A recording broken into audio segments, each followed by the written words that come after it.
오늘은 교회의 소망입니다. 우리 교회에 대해서 세 파트로 나눠서 배웠죠. 교회의 소명, 교회의 부르심에 대해서 배웠죠. 교회의 부르심에 대해 아주 주요한 사건이 뭐였죠?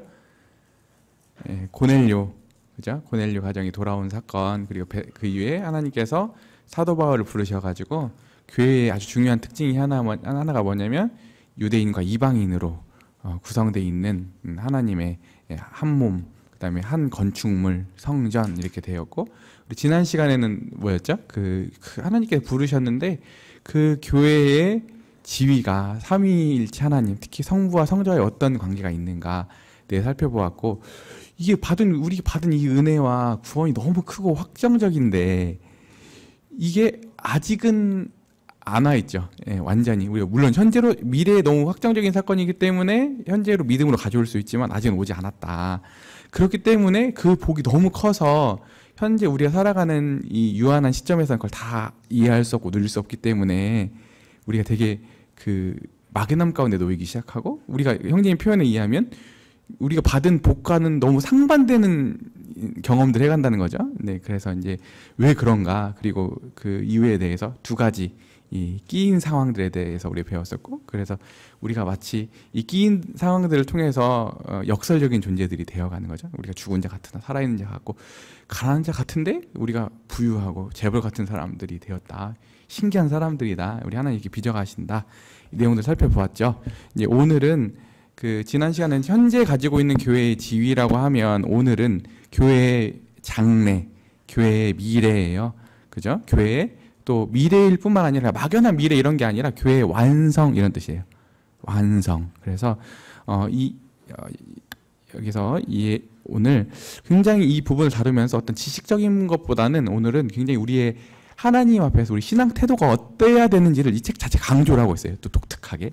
오늘은 거기에 관점을 가지고 우리가 이 내용들 알았다고 하면 우리들이 왜 이런 태도를 가져야 되지? 이 질문들을 가지고 오늘 봤으면 좋겠어요. 그래서 오늘 휴거와 첫째 부활인데, 그 휴거를 우리가 잘 못 써요. 왜 못 쓰냐면 항상 그 이단들이 먼저 선점하잖아요. 저 어렸을 때 나도 봤어. 그 휴거란 영화가 있었는데 그 휴거 영화를 보고 저는 진짜 그 어린 나이 초등학교 때였는데 우리 엄마 아빠 휴거 되면 어떡하지? 뭐 이렇게 불안해가지고 진짜 여름에 밤에 어디 갔다 오면은 너무 막 불안하고 막 이랬던 경험들이 있고, 나중에 그게 시한부족말론이라 가지고 날짜 정하고 그날 재림이 온다고 했는데 안 왔어.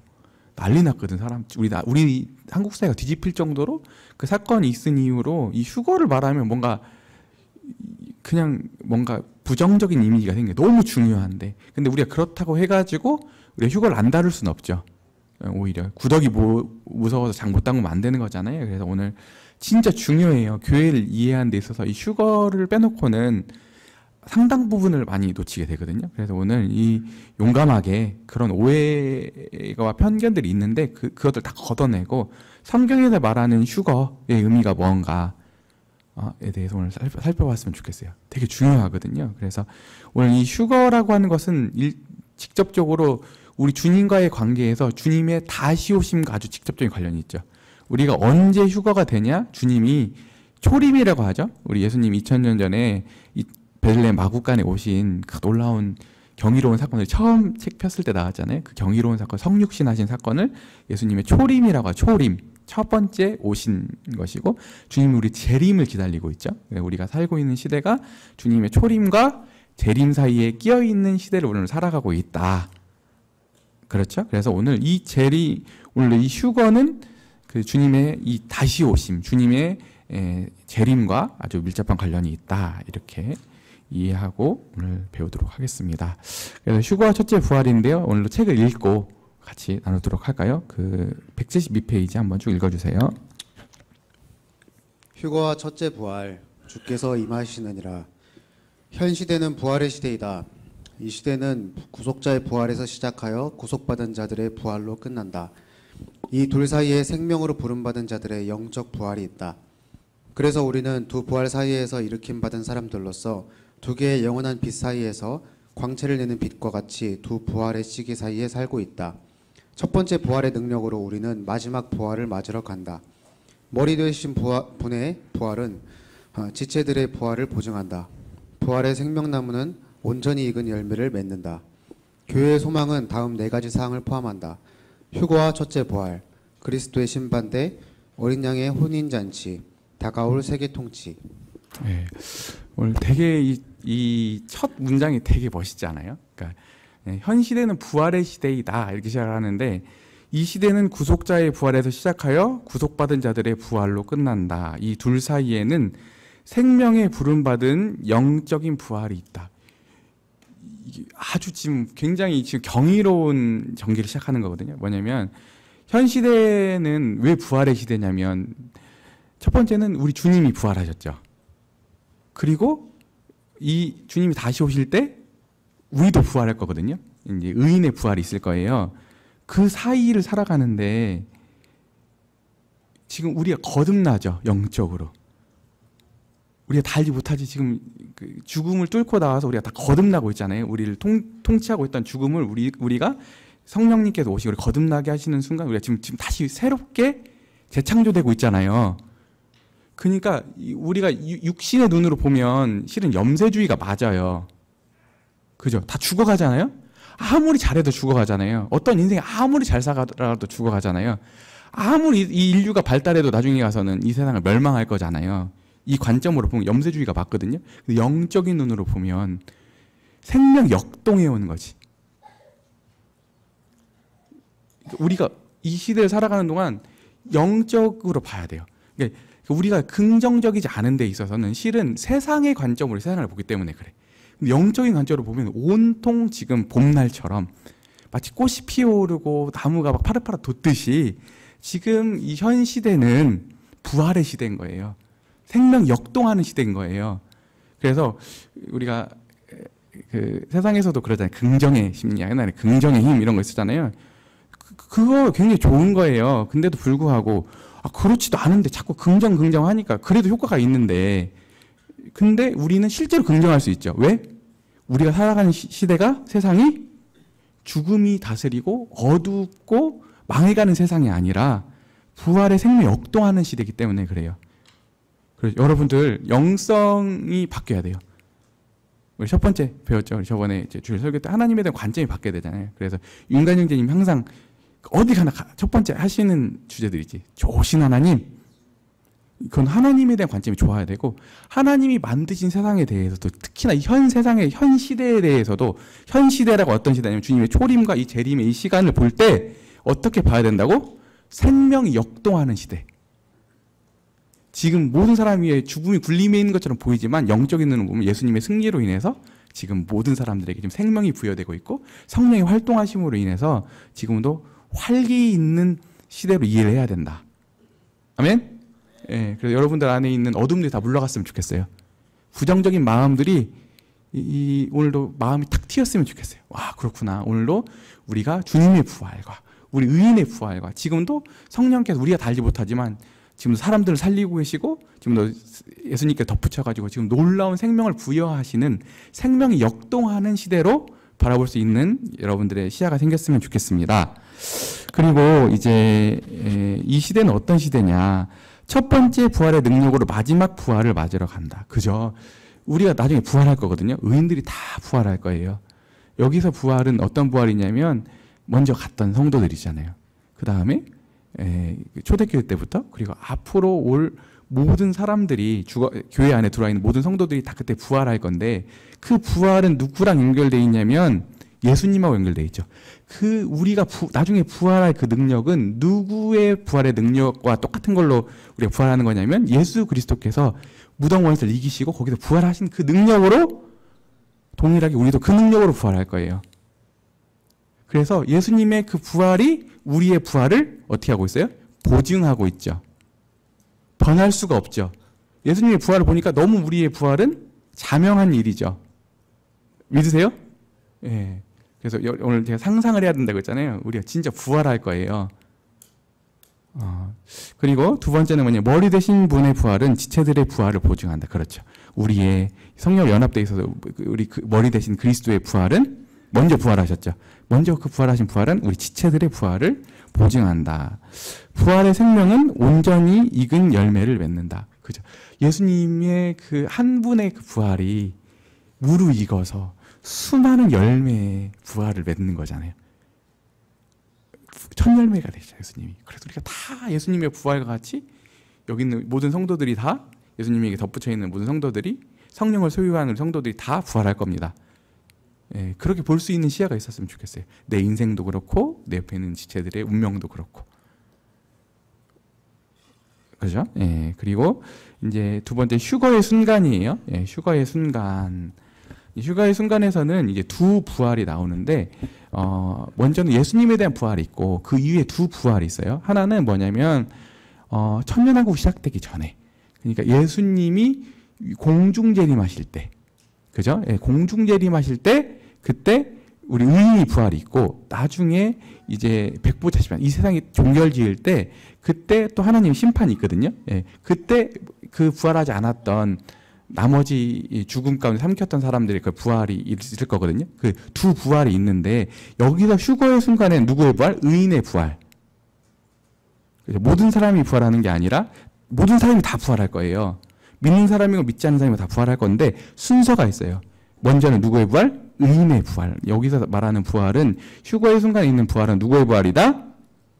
우리의 부활이다. 그죠? 예수님이 재림시 우리의 휴거를 할 건데 그때 있을 부활은 의인의 부활이다. 그걸 가르쳐서 뭐라고 하면 첫째 부활이다. 이렇게 얘기하고 있습니다. 그렇죠? 네. 그리고 죽은 자 가운데서 이르는 부활이고, 그리고 그것들은 중간기에 의해 서로 분리되어 있음을 강조하고 있다. 그죠? 그러니까 우리가 죽고 나면 그러니까 바로 부활해가지고 천국 가는 게 아니죠. 우리는 중간 상태에 있어요. 뒤에 성경에서 중간 상태를 명확하게 얘기하고 있지는 않다. 이 뒤에 특주를 보면 나오거든요. 하지만 우리는 아직 죽고 나가지고 바로 새하늘과 새 땅으로 가는 게 아니라 성경에 의하면 어디? 낙원, 또 음부, 아래 음부, 밑 음부로 가는 거거든요. 그런데 뒤에 특주를 미리 설명해 드릴게요. 우리가 죽고 나면 나중에 주님이 오실 때 잠자고 있던 자들이, 그죠? 중간 상태에 있던 자들이, 낙원에 있던 자들이 어떻게 할 거예요? 부활할 거예요. 그때. 예, 부활할 건데, 잠깐만요. 그 낙원에 있는 그 중간 상태는 천국은 아니죠. 아직 지고지순의 복은 있는 건 아닌데 주님이 계시기 때문에 너무 거기도 천국을 방문할 만큼 멋진 것이겠죠. 근데 또 반대로 악인들도 바로 영원한 불못에 들어가는 게 아니죠. 그들도 아래 음부로 내려가거든요. 우리 다 알지 못해. 성경에는 많은 부분을 얘기하고 있지 않아요. 근데도 불구하고 거기선 지옥을 방불할 만큼 고통스러운 곳이에요. 분리되어가지고. 오히려 보면 더 두렵지 않을까요? 실은 여러분들 이렇게 경험을 해보더라도 어떤 심판이 있거나 어떤 형벌이 있을 때 맞기 전까지가, 그걸 당하기 전까지가 막 이미 결정돼 있는데 그걸 기다리는 시간대에 너무 고통스럽지 않아? 그러니까 실제로 나중에 가는 이 영원한 불못은 아닐지라도 거의 지옥을 방불할 만큼 고통스럽고 두려운 곳일 것이다.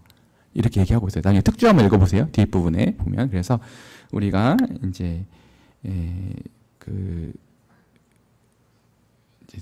두 부활이 있다. 그죠? 예, 두 가지 부활이 있다. 그 다음에 맨 아래 두 번째 줄, 그리스도 지체가 죽은 자 가운데서 부활하여 그리스도의 특별한 부활에 참여하는 것은 머리 대신 그리스도께 영광을 돌리는 것이다. 진짜 우리 예수님에게 영광이 언제 돌아가냐면 우리가 부활했을 때 그분이 무한한 영광을 취하실 거예요. 그래서 우리의 부활은 예수님의 그 특별한 그 부활에 참여하는 것일 뿐만 아니라 예수님에게는 영광이, 하나님께 영광이 되는 사건이다. 이렇게 얘기하고 있습니다. 그리고 이제 부활의 시기에 대해서는 오늘 살펴봤죠. 첫째 부활, 그 두 번째 부활의 범위에서는 뭐예요? 죽은 자 가운데서 얻은 부활. 성질에 대해서는 의인의 부활. 부활에 구원하는 유익에 관해서는 뭘로? 생명이 역동해서 오늘로 약간 예수님이 무덤에서 일어나신 그 생명의 역동성으로 우리가 부활하게 되는 것이다. 이렇게 얘기를 하고 있습니다. 멋지죠? 예, 실제 우리 운명이에요. 그래서 실은 이게 상상력이 없으면 잘 안 다가오겠지. 그래서 오늘 진짜 기도하고 여러분에게 요청하는 건 뭐냐면 주님께서 오늘 그런 상상력을 주셨으면 좋겠어요. 이렇게 될 사건들이 여러분들 마음속에 그려졌으면 좋겠어요. 다 분명히는 아니더라도. 그다음에 두 번째는 하나님의 날이죠. 이제 그리스도 초림시 달력에서는 뭐예요? 말세가 시작되었다. 그래, 우리 신앙에 투쟁할 때 배웠었죠. 말세라고 하는 것은 종말 이런 것은 어떤 마지막이 세상 끝 이런 개념이 아니라 기간이라고 했죠. 우리 주님의 초림으로 인해서 말세가 시작되었죠. 그리고 우리 주님의 재림으로 인해서 말세가 끝날 거예요. 그러니까 말세라고 하는 것이 딱 세상의 끝 이런 개념이라기보다는 마지막 세대, 마지막 세상 이런 뜻이거든요. 이 기간을 얘기하는 거예요. 그래서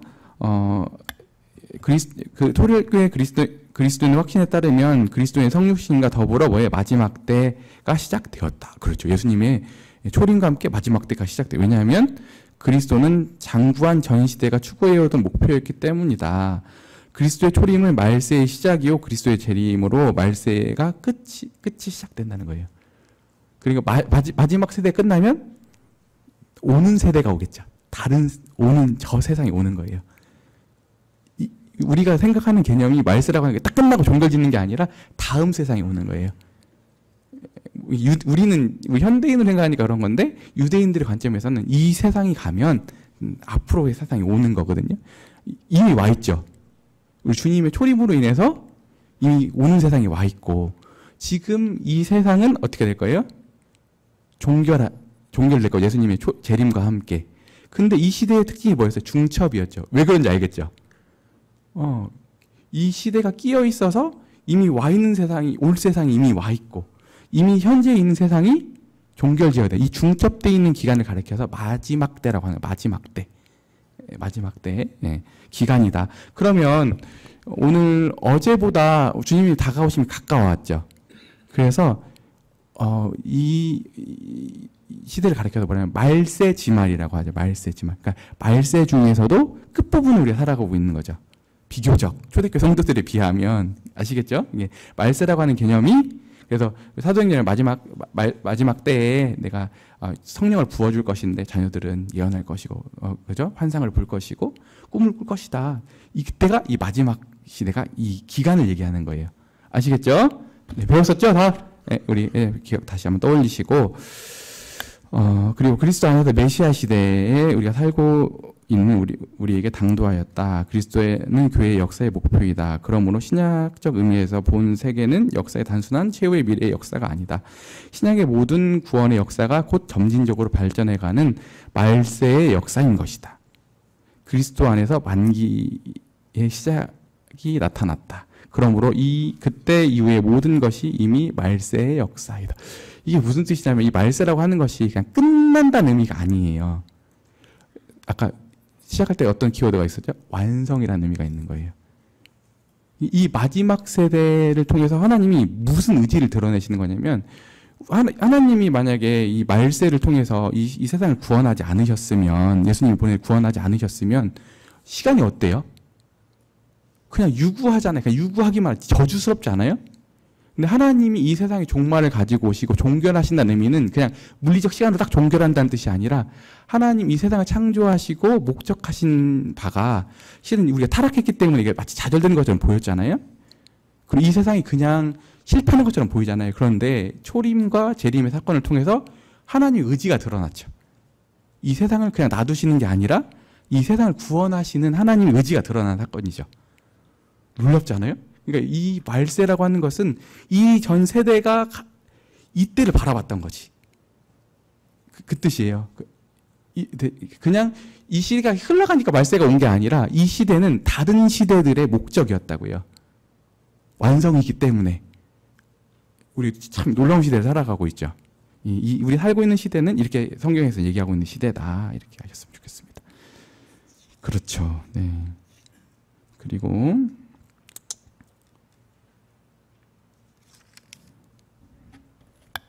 우리 세상의 끝 봅시다. 176페이지를 봅시다.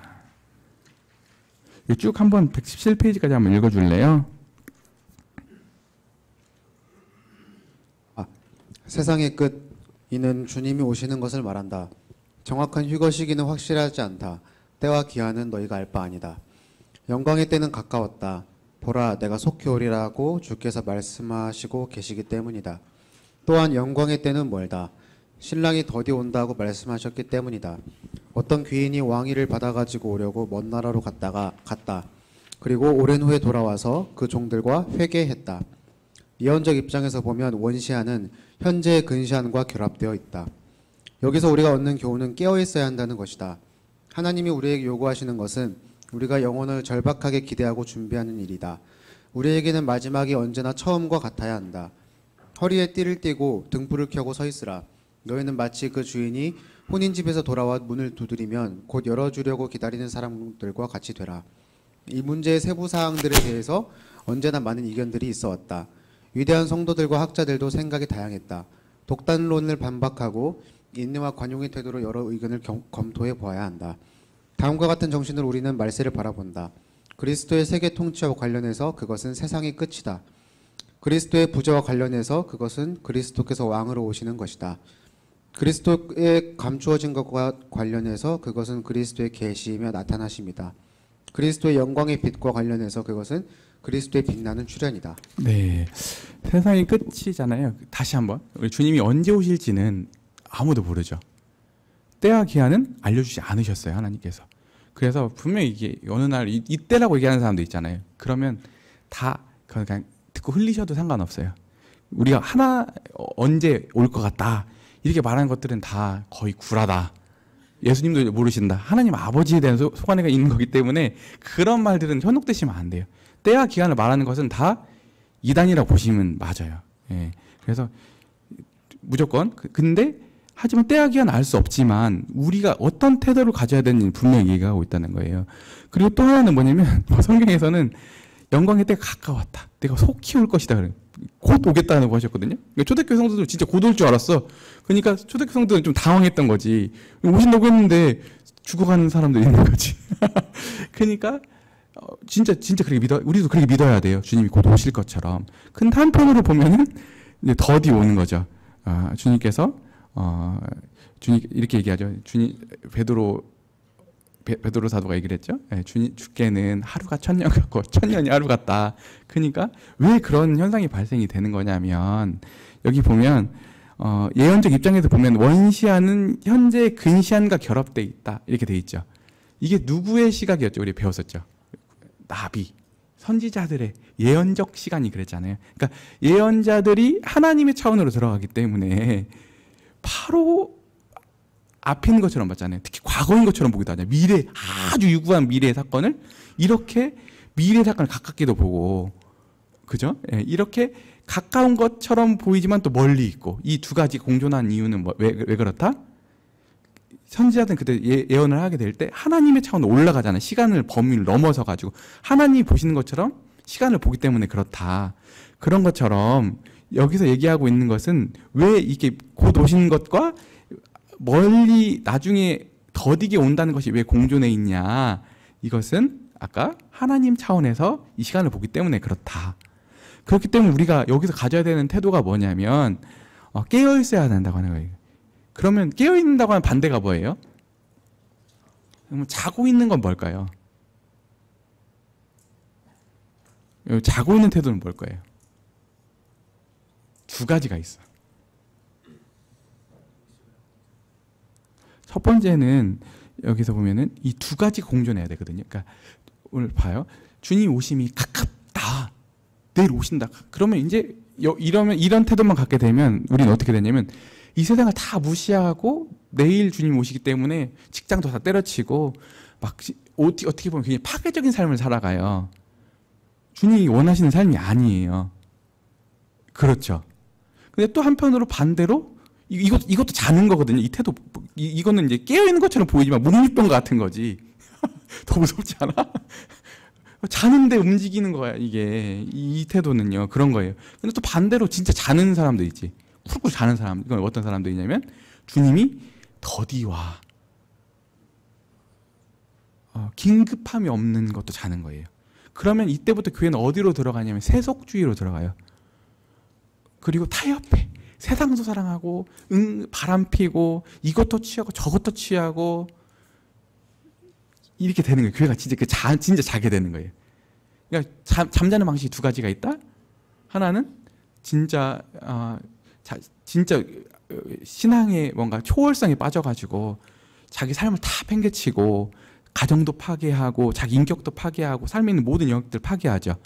그죠? 이게 이단성이잖아요. 또 반대로 이건 이단적인 거고 두 번째 잠자는 건 뭐예요? 세속성이죠. 여기가 좋사온 여기가 이 땅이 뭐가 되는 거예요? 우리 가야 될 세상은 저기인데 여기가 좋사온이가 되는 거예요. 여기서 집 사고 여기서 내가 부자 되고 여기서 내 명예를 쌓고 여기서부터 오는 거예요. 주님에 대해서 긴급성이 떨어지기 때문에 아주 먼 사건이거나 어떻게 보면 그 사람은 먼 사건도 아니야. 주님 오신다는 의식 자체가 없는 거지. 그러니까 우리 성도가 자버리는 거야. 거기서. 우리는 어떤 태도를 가져야 돼요? 우리는 두 가지 태도. 오늘 흔히 말하는 태도 있죠. 내일 종말이 오더라도 우리는 오늘 한 그루에 사과나무를 심는 거예요. 그래서 오늘 긴장성 가운데 살아가는 긴장 가운데 오늘 주님이 곧 오실 것처럼 오시길 실제로 소원하고 바라고 해야 되지만 또 하루를 어떻게 살아야 돼요? 신랑을 기다리는 마음으로 자기 자리를 지키면서 하루하루 성실하고 충실하게 살아가는 게 중요해요. 이 두 가지가 다 공존하는 게 건강한 신앙이거든요. 아시겠죠? 네, 오늘 이 두 가지를 얘기하고 있는 겁니다. 그래서 이제 읽어드릴게요. 하나님이 우리에게 요구하시는 것은 우리가 영혼을 어떻게 절박하게 기대하고 준비하는 거예요. 우리에겐 언제나 마지막이 언제나 처음과 같아야 되고 허리를 띠고 등불을 켜고 있으라. 너희는 마치 그 주인이 혼인집으로 돌아와서 문을 두드리며 열어주려고 기다리는 사람과 같이 되라. 그러니까 그 유대인들 특히 고대 근동에서는 신랑이 신부를 찾아오잖아요. 언제 올지를 몰라. 그 밤중에 기다리고 있어야 돼. 등불을 가지고. 아시겠어요? 네, 그렇게 기다리는 태도가 필요한 거거든요. 그래서 자지 않으려고 하면 이 두 가지 긴장성 가운데 살아가야 된다라고 한번 다시 한번 강조드리고, 이 문제의 세부 사항들에 대해서 언제나 많은 이견들이 있어 왔다. 위대한 성도들과 학자들도 생각이 다양했다. 독담론을 반박하고 인내와 간용의 태도로 여러 의견을 검토해 보아야 한다. 이게 진짜 오늘 이게 종말론이라고 해요. 오늘 이 다루는 파트가 뭐라고요? 종말론인데, 종말론을 다룰 때는 내용을 잘 아는 것보다 더 중요한 것은 이 자세를 갖는 게 더 중요해요. 아주 훌륭한 신학자들, 신앙인들 안에서도 종말론이 다 달라. 왜냐하면 성경 자체가 너무 이게 분명히 써 있지가 않아서 그래요. 해석의 여지가 다양해서 그래요. 그래서 실은 오늘도 대표적으로 우리가 견지할 수 있는 종말론이 세 가지가 있어요. 첫 번째는 잘 따라해 보세요. 세대주의. 더 정확한 명칭은 세대주의적 전천년주의라고 하거든요. 그리고 전천년주의라는 게 또 있어요. 뭐라고요? 전천년주의. 또 하나는 뭐냐면 무천년주의가 있어요. 무천년주의. 후천년주의라는 것도 있는데 후천년주의는 거의 폐기되다시피 했거든요. 그래서 세 가지 중에 하나인데 이 학자들 안에서도 의견들이 좀 달라요. 그렇기 때문에 실은 저도 이거 유보해 놓거든요. 이런 부분에 대해서는. 그래서 어떤 확정적으로 좀 가르치기가 양심적으로 우리 교단은 어쨌든 세대주의적 전천년주의 주장하고 있지만 그러니까 다른 의견들을 존중하고 또 거기에 타당성들이 있기 때문에 주장한 자세라기보다는 그걸 풍성함으로 생각했으면 좋겠어요. 그분들이 가지고 있는 종말론들에 대해서 공격적이라기보다는 내 의견을 분명히 가져야 되지만 하지만 또 그 그리스도인들 안의 교제의 다양성이고 풍성함으로 이해해서 아까 무천년주의자들이 주장하는 부분이나 또 아까 전천년주의자들이 주장하는 부분들에 대해서도 들어보아야 돼요. 들어보고 풍성함으로 이해했으면 좋겠고 고집하지 않았으면 좋겠어요. 근데 분명한 점은 있어요. 세 가지 다 공통점은 이 주장을 하든 저 주장을 하든 주님은 다시 오신다고 하는 거예요. 그리고 휴거가 있을 거라고 하는 공통점은 분명해요. 근데 여러 가지 이제 해석과 이런 심판 때의 어떤 횟수와 이런 중첩되는 부분들에 대한 이해가 좀 다른 거거든요. 근데 그것들은 여기서 다루기는 너무 포괄적이어가지고 나중에 종말론만 한번 또 다룰 수 있는 기회가 있다고 하면 그때 다뤄야 되겠고, 이렇게 대략적인 것만 알고 가셨으면 좋겠습니다. 그리고 이제 우리 지금까지 살펴본 부분들은 뭐였어요? 휴거의 순간이죠. 휴거의 순간에 이런 일들이 있습니다. 그 다음에 뭐냐면 휴거의 성질이에요. 휴거의 성질을 보면 여기 많이 나오는 단어들이 순식간에 호련이라고 하는 거예요. 우리가 이 휴거가 오는 순간 휴거가 있는 시점에 나타나는 현상이 뭐냐면 우리가 주님께로 딱 접붙여서 착 올라갈 건데 호련히 순식간에 찰나에 이렇게 이 변화가 일어날 거라고 하는 거예요. 그죠? 나팔이 부는 순간 순식간에 호련히 다 변화할 거예요. 그때 우리가 보면 어떻게 될 거냐면 주님께로 주님 공중 재림하실 거거든요. 주님이 올라가셨잖아요. 하늘 올라가셨던 것처럼 주님이 공중에 오실 거예요. 그때 우리 성도들이 부활해서 주님을 맞으러 올라갈 거예요. 아시겠죠? 근데 주님이 이 땅에 공중 재림하실 때 올라갈 건데 순서가 어떻게 순서상이 되냐면 먼저 자고 있는 성도들이 올라갈 거예요. 부활해서. 먼저 갔던 성도들 있잖아요. 주님 초대교회 때부터 지금까지 성도들이 다 올라갈 거예요. 그 다음에 살아있는 사람들이 새롭게 변화돼서 다시 거기 합류할 거예요.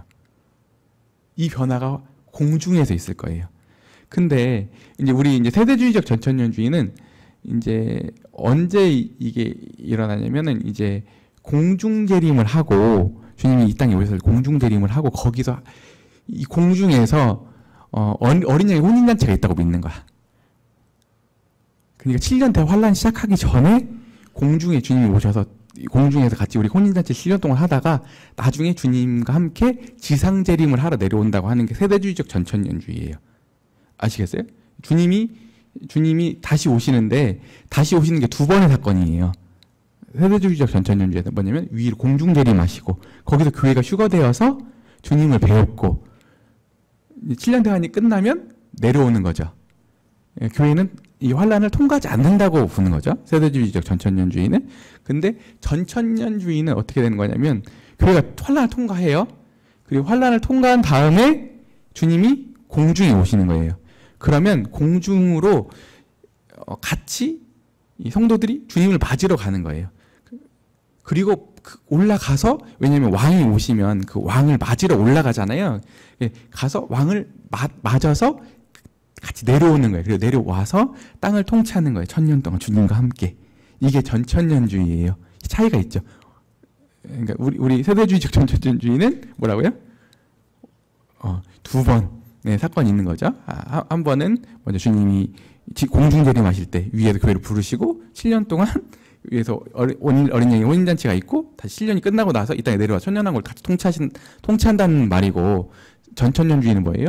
7년을 환란을 통과하고 그리고 어떻게 돼요? 마지막에 주님이 공중재림하실 때 우리는 주님을 맞으러 같이 호련히 올라가서 거기서 변화되어서 같이 내려와서 이 땅을 천년 동안 통치한다. 이게 전천년주의예요. 이 차이를 아시겠죠? 예. 그런데 이제 이 휴거가 이렇게 일어나는데 이 휴거의 의미는 끌어냄이라고 하는 단어죠. 첫 번째 뭐라고요? 끌어냄. 끌어냄은 성도에게서는 안식이고 구속의 날이고 아래 보면 단락대로 하나님의 은혜의 활동이죠. 우리를 모든 죄에서 자유케 하실 것이고 긍휼의 활동이에요. 모든 불행에서 우리를 자유케 하실 것이고 전능의 활동이에요.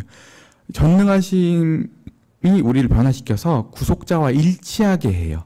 그리고 우리를 지극히 영광스러운 몸으로 높여요. 이 부분은 뒤에 또 따로 파트를 해서 더 자세히 다룰 건데 이게 끌어냄이라고 한다는 건 무슨 뜻이냐. 이 부분을 그럼으로부터 쭉 한번 읽어주세요.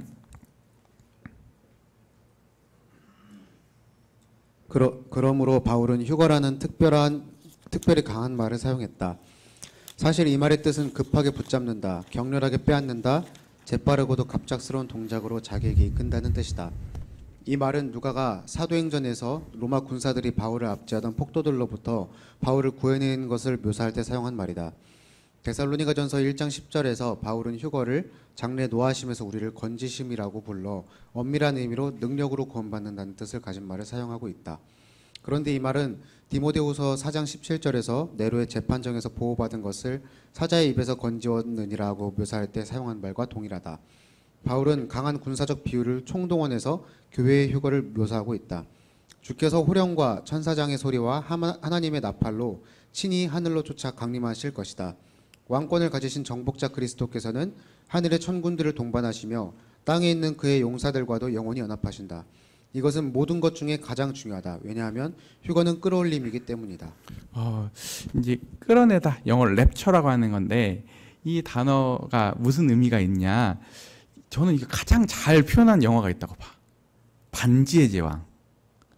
반지의 제왕 보면은 그 사악한 그 무리들이 그 성을 완전 둘러싸 버리잖아요. 어마어마하잖아. 거기서 보면 그 괴물들이랑 거기 나와 있는 그 적군들이 막, 그래도 지금 그 성이 함락당하기 막 직전이잖아요. 거기서 막 활 쏘고 막 거기 공성을 하잖아요. 위기의 순간에 누가 나타나? 짜잔, 간달프가 나타나잖아. 기억나요?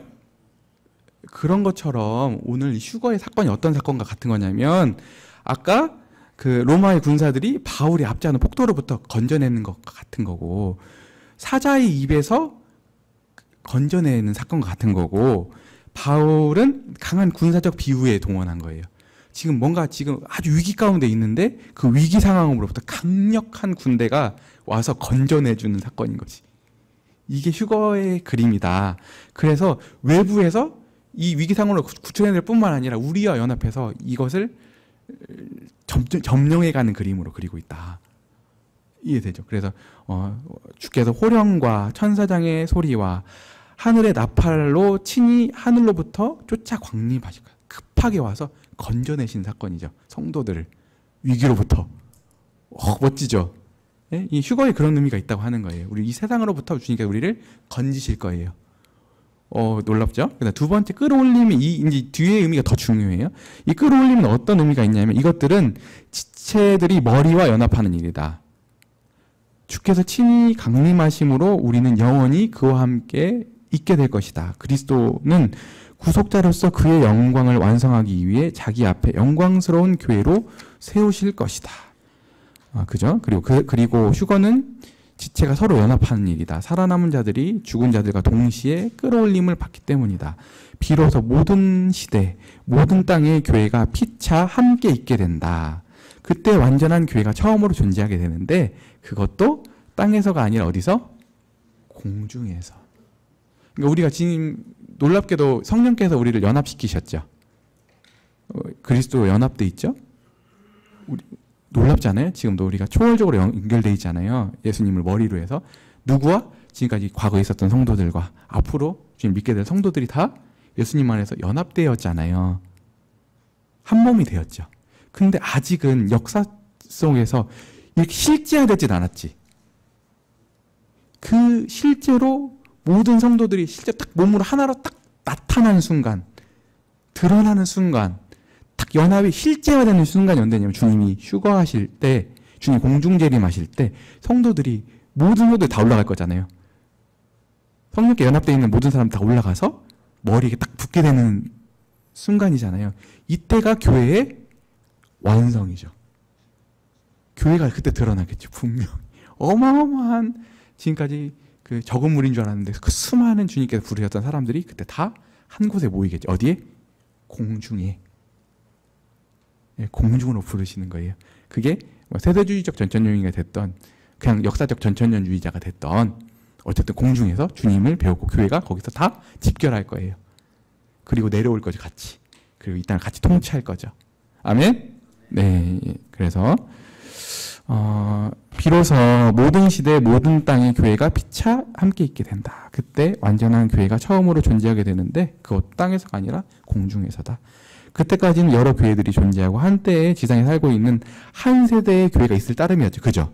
한 시대적인 교회들이 있을 뿐이잖아요. 그런데 그때 승천이 있겠으니 격렬한 병거와 말들을 가진 엘리야만이 승천이 아니라 수많은 성도들이 일어나 하나님의 거룩한 힘으로 위로 이끌림을 받아 모두 다 함께 할렐루야로 하늘을 메울 것이다.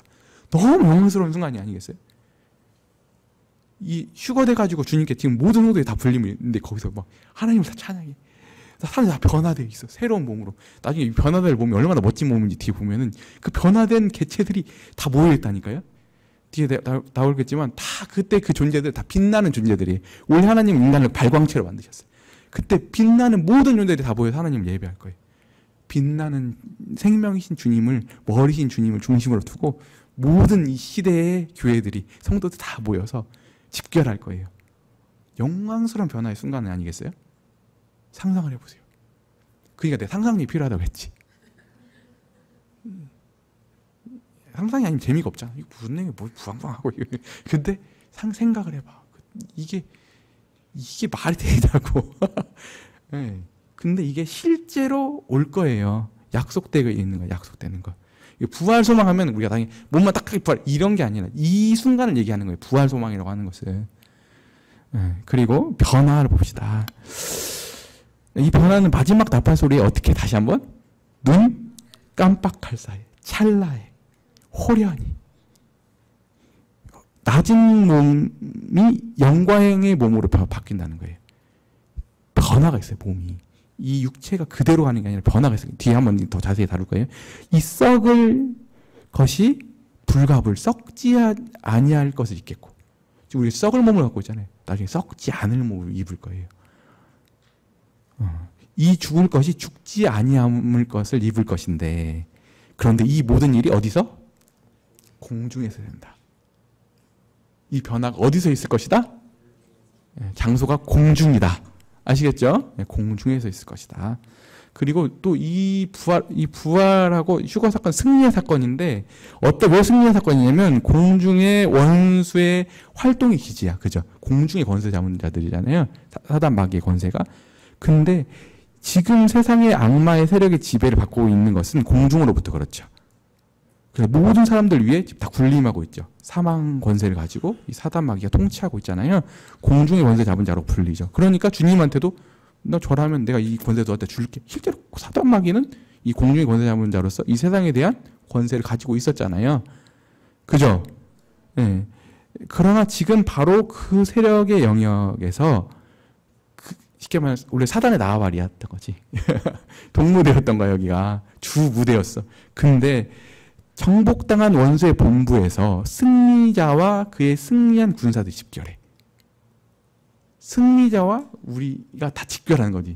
승리자의 군대가 집결해가지고 이보다 더 큰 승리가 없고, 승리의 잔치도 이보다 더 영화로울 수가 없어. 그리스도는 완전히 정복했어요. 십자가에서 사단마귀의 권세를 깨버리셨다고 하면 여기는 완벽한 정복이 일어나는 거예요. 우리 전쟁에서 한번 딱 승전보를 하고 이기게 되면 정복한 데까지 시간이 걸리잖아요. 주님이 이때 재림하실 때 완전히 사단마귀가 결박당할 거예요. 그리스도는 완전히 정복하죠. 그의 교회는 절대적인 승리를 거두었다. 그러므로 핍박자가 면류관을 쓰는 일은 그들을 패배시킨 핍박자의 본부에서 이루어진 일이다. 멋지죠? 예. 사단 마귀의 본부에서 거기를 탈환하는 거지. 하나님 이 세상을 탈환하시는 거잖아요. 그죠? 예. 탈환이 뭔지 알아요? 군대를 나도 안 갔다 왔는데 잘못 들었으니까.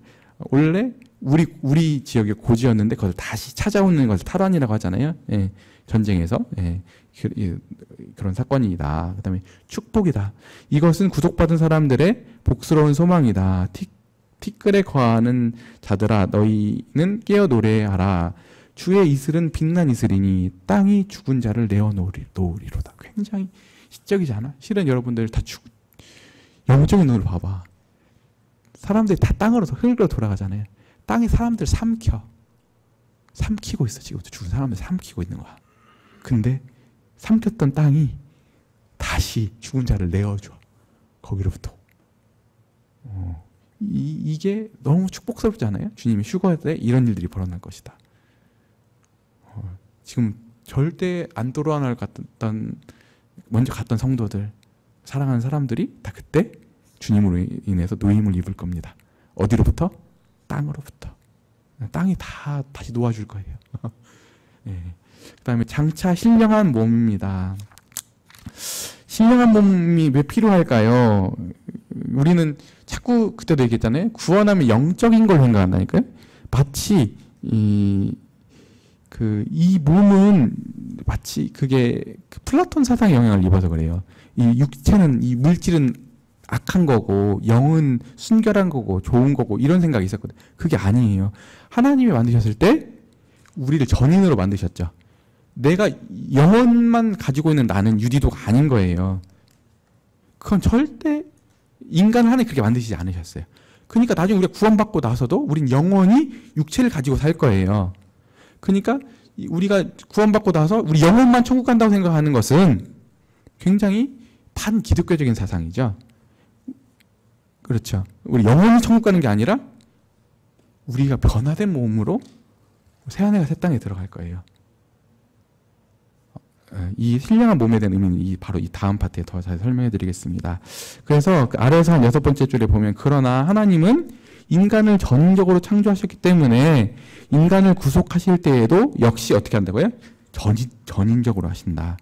오히려 죄가 뭐예요? 우리 전인을 분리시키는 거죠. 그러니까 한 사람이 자신의 영혼하고 분리가 돼요.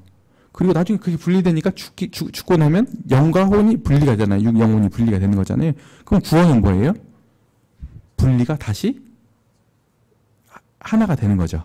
이게 구원이에요. 그래서 단 영만이 부활하여 영혼이 존재한다면 그것은 부분적인 생애 지속적일 따름이며 극히 부분적인 구속이다. 하나님은 그분의 손으로 만드신 것을 어떻게 한다? 버리시지 않는다. 하나님 실패하신 거잖아요. 버리면 하나님은 실패하시는 분이 아니다.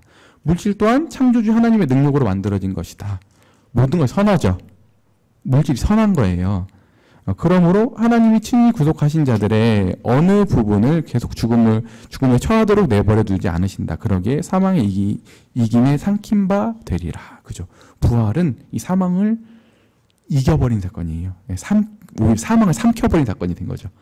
그래서 몸으로부터 구속은 있을 수 없으나 몸의 구속은 틀림없이 있다. 그러니까 우리가 몸을 떠나가지고 이 몸을 떠나는 게 우리 몸이 감옥이고 여기로 떠나는 게 그게 구속이 아니라 성경에서는 무슨 구속을 얘기한다? 우리 몸이 구속받는 걸 얘기하는 거예요. 몸으로부터 떠나는 게 아니라 몸이 새로워지고 몸이 온전해지는 거. 이게 구원이에요. 그죠? 그러므로 그리스도는 죽은 자의 부활을 구주로서의 그의 특별한 사역으로 본다. 실로 그리스도 자신은 부활이요 생명이다. 나를 보내신 아버지께 이끌지 아니하면 아무도 내게 올 수 없으니 오는 그를 내가 마지막 날에 다시 어떻게 한다고요? 살리리라. 내가 살을 먹고 피를 마시는 자는 영생을 가졌고 마지막 날에 내가 그를 다시 살리리라. 그러니까 오늘 우리는 떡과단을 떼면서 많은 의미들을 우리가 묵상하고 떠올리지만 또 하나 우리가 조망해야 되는 지점이 뭐냐면 이것을 먹을 때마다 우리 뭘 기억해야 돼요? 주님께서 우리가 마지막 날에 우리를 살리실 것을 기억해야 돼요. 그리고 주님께서는 이렇게 말씀하셨죠. 떡과단을 이렇게 나눠주실 때 내가 다시 새로운 것으로 너희에게 이 나누기 전까지는 내가 포도나무에 나오는 이 음료를 마시지 않겠다. 포도를 마시지 않겠다 하시거든요. 그러니까 우리가 지금 주님 베풀어 주셨더니 똑같은 포도주를 먹고 마시잖아요. 주님은 이 기간 중에 포도주를 마시지 않는 기간이시죠. 주님은 언제 우리가 같이 마시실까요? 새롭게 변화되었을 때 주님이 그때 우리가 같이 잔치에서 같이 마시고 누리실 거예요. 새로운 몸으로 새로운 물질 가운데 주님께서 그 일들을 해가실 겁니다. 소망이 되세요?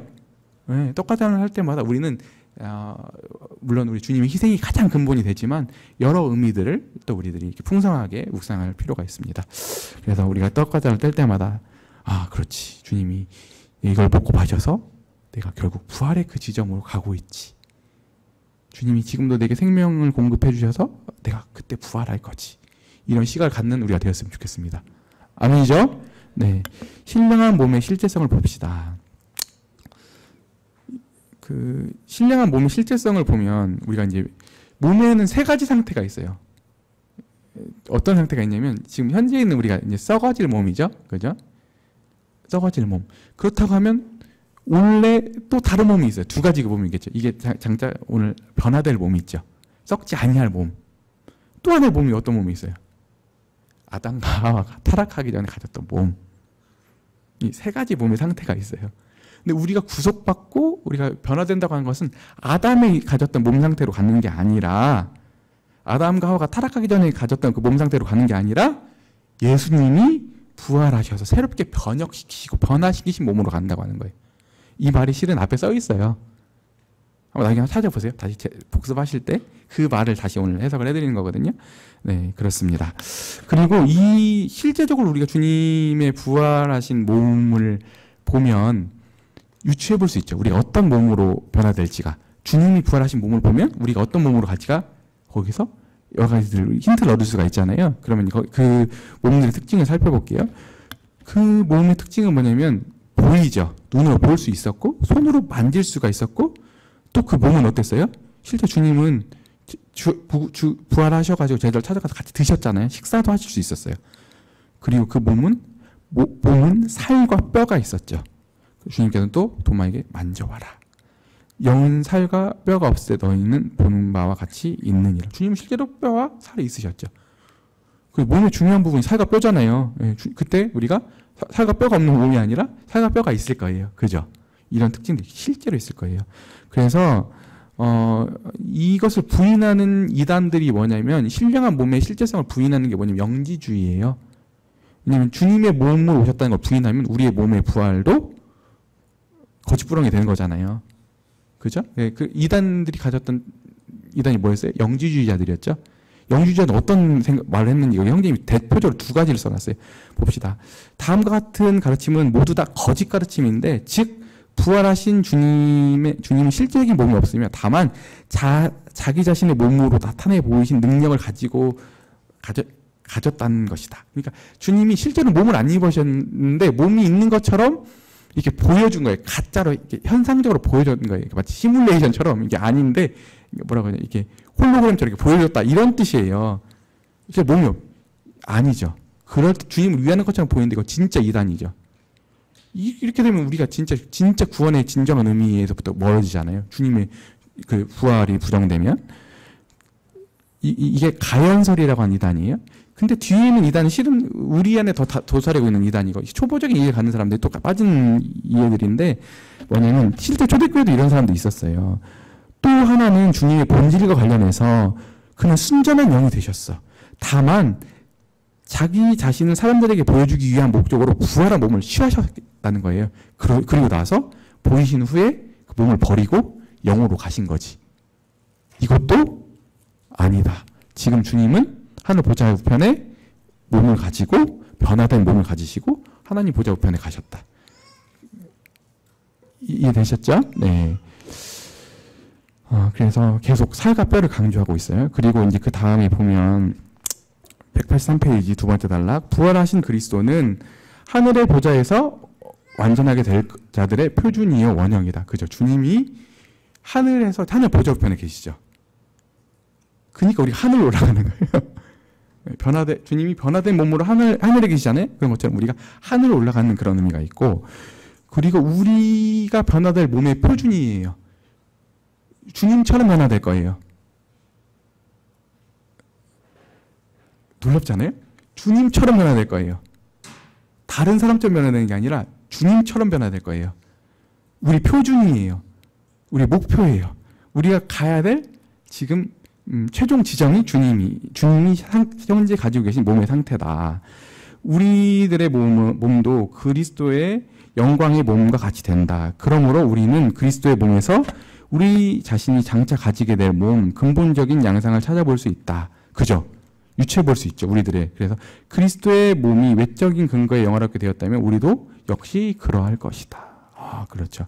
주님이 하셨던 것처럼 우리가 그렇게 변화될 것이다. 그런데 여기서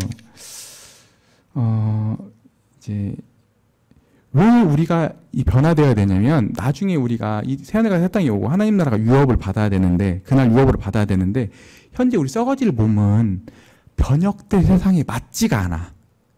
그러니까 썩어질 몸으로는 그 유업을 받을 수가 없어. 그러니까 필연적으로 어떻게 해야 돼요? 변화될 몸을 입어야지 변화될 세상에 맞는 몸을 갖게 되는 거죠. 그죠? 예. 그래서 새로운 몸은 신령한 몸이라고 불리는데 그러나 그것은 그 새로운 몸이 전적으로 비물질적이며 순전한 영으로 구성되었다는 의미가 아니다. 육체를 가지고 있는 거다. 그래서 이제 혼적이면 영적이다. 그래서 즉 다섯 번째 줄, 네 번째 줄, 즉 땅에 있는 몸에서 혼이 우세하고 하늘의 몸에서는 뭐가 우세해요? 영이 우세하다.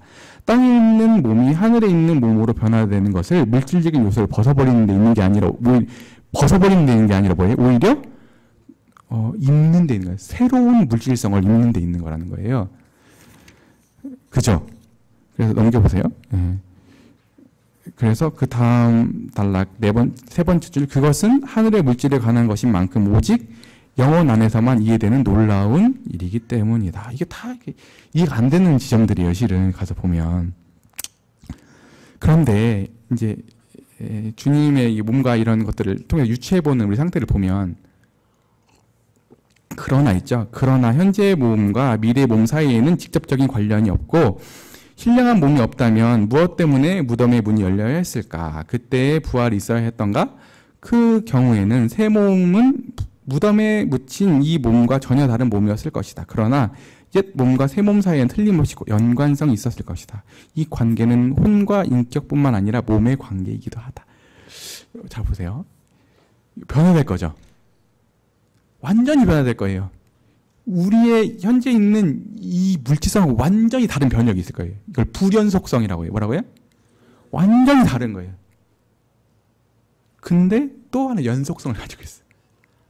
그때 가보면 우리의 영혼은 동일하겠죠? 그뿐만 아니라 우리의 육체도 실은 익혀현재 보는데 완전히 바뀔 거야. 완전히 바뀔 건데 익혀현재 알아볼 수 있지. 연속성을 갖는 거예요. 이 뜻이거든요. 전혀 못 알아보는 게 아니라 그때 가서 못 알아보면 어떻게 하지? 이런 말 하지 마. 새롭게 변화되더라도 불연속성 가운데 있지만 우리 다 알아볼 수 있을 그런 우리가 변화를 갖게 될 거다. 그죠? 그리고 이제 그 다음 달러 봅시다. 이제 세상에 있는 몸 안에서도 이제 분자들이 유동하고 있다. 이게 쉽게 무슨 말이냐? 우리 몸을 놓고 보잖아요. 그러면은 나도 과학자가 아니라 잘 모르겠는데 우리 몸이 계속 물질 교환을 하잖아요. 한 7년 정도 되면 우리 몸이 완전히 그 전에 있었던 분자가 하나도 없다네. 다 바뀌어가지고. 그러면 완전 새로운 사람 아니겠어요? 완전히 새로운 물질. 근데도 불구하고 뭐예요? 나라고 하는 사람은 여전히 연속성을 가지고 유지하고 있잖아요. 그죠? 그래요, 그래요. 예. 네. 그 말이에요. 근데 새 몸을 형성해요. 근데 몸 자체는 위에서 아래서 6번째 줄 혼이 생기를 띠게 하고 통제하는 대자연에서 취한 물질로 구성되어 있으나 그 몸의 성격은 더 귀한 자연 조화를 이룬다. 이게 무슨 뜻이냐면요. 잘 보세요.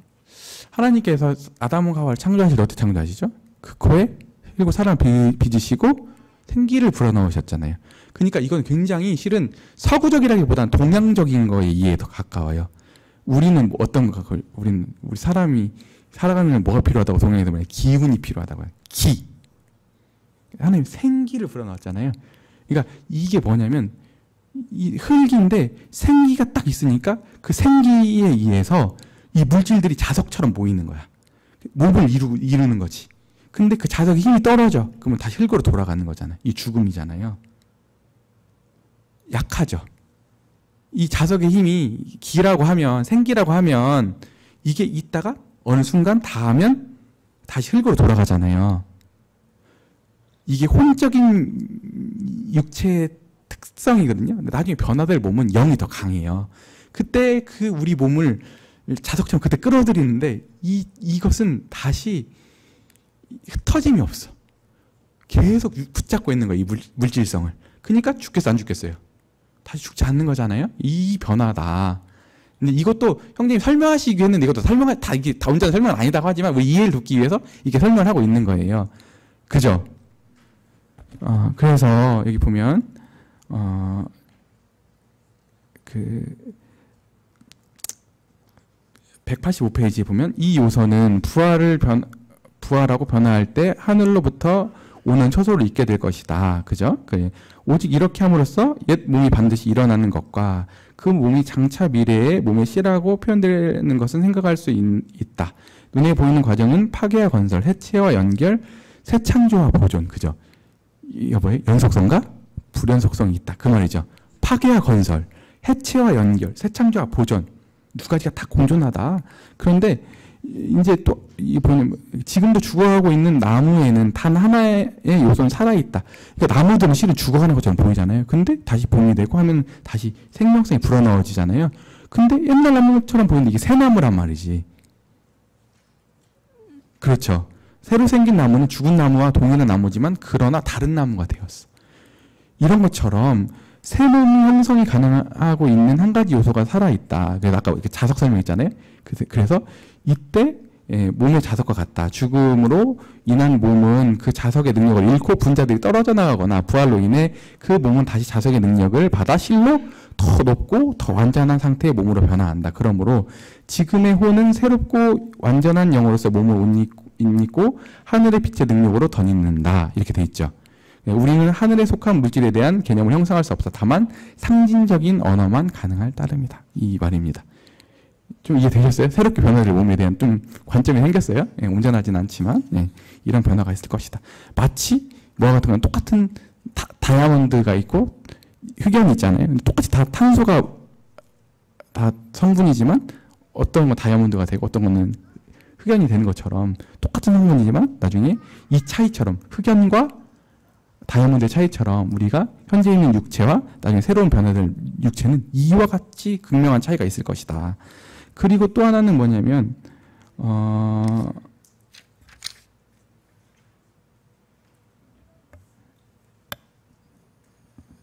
그렇죠? 네.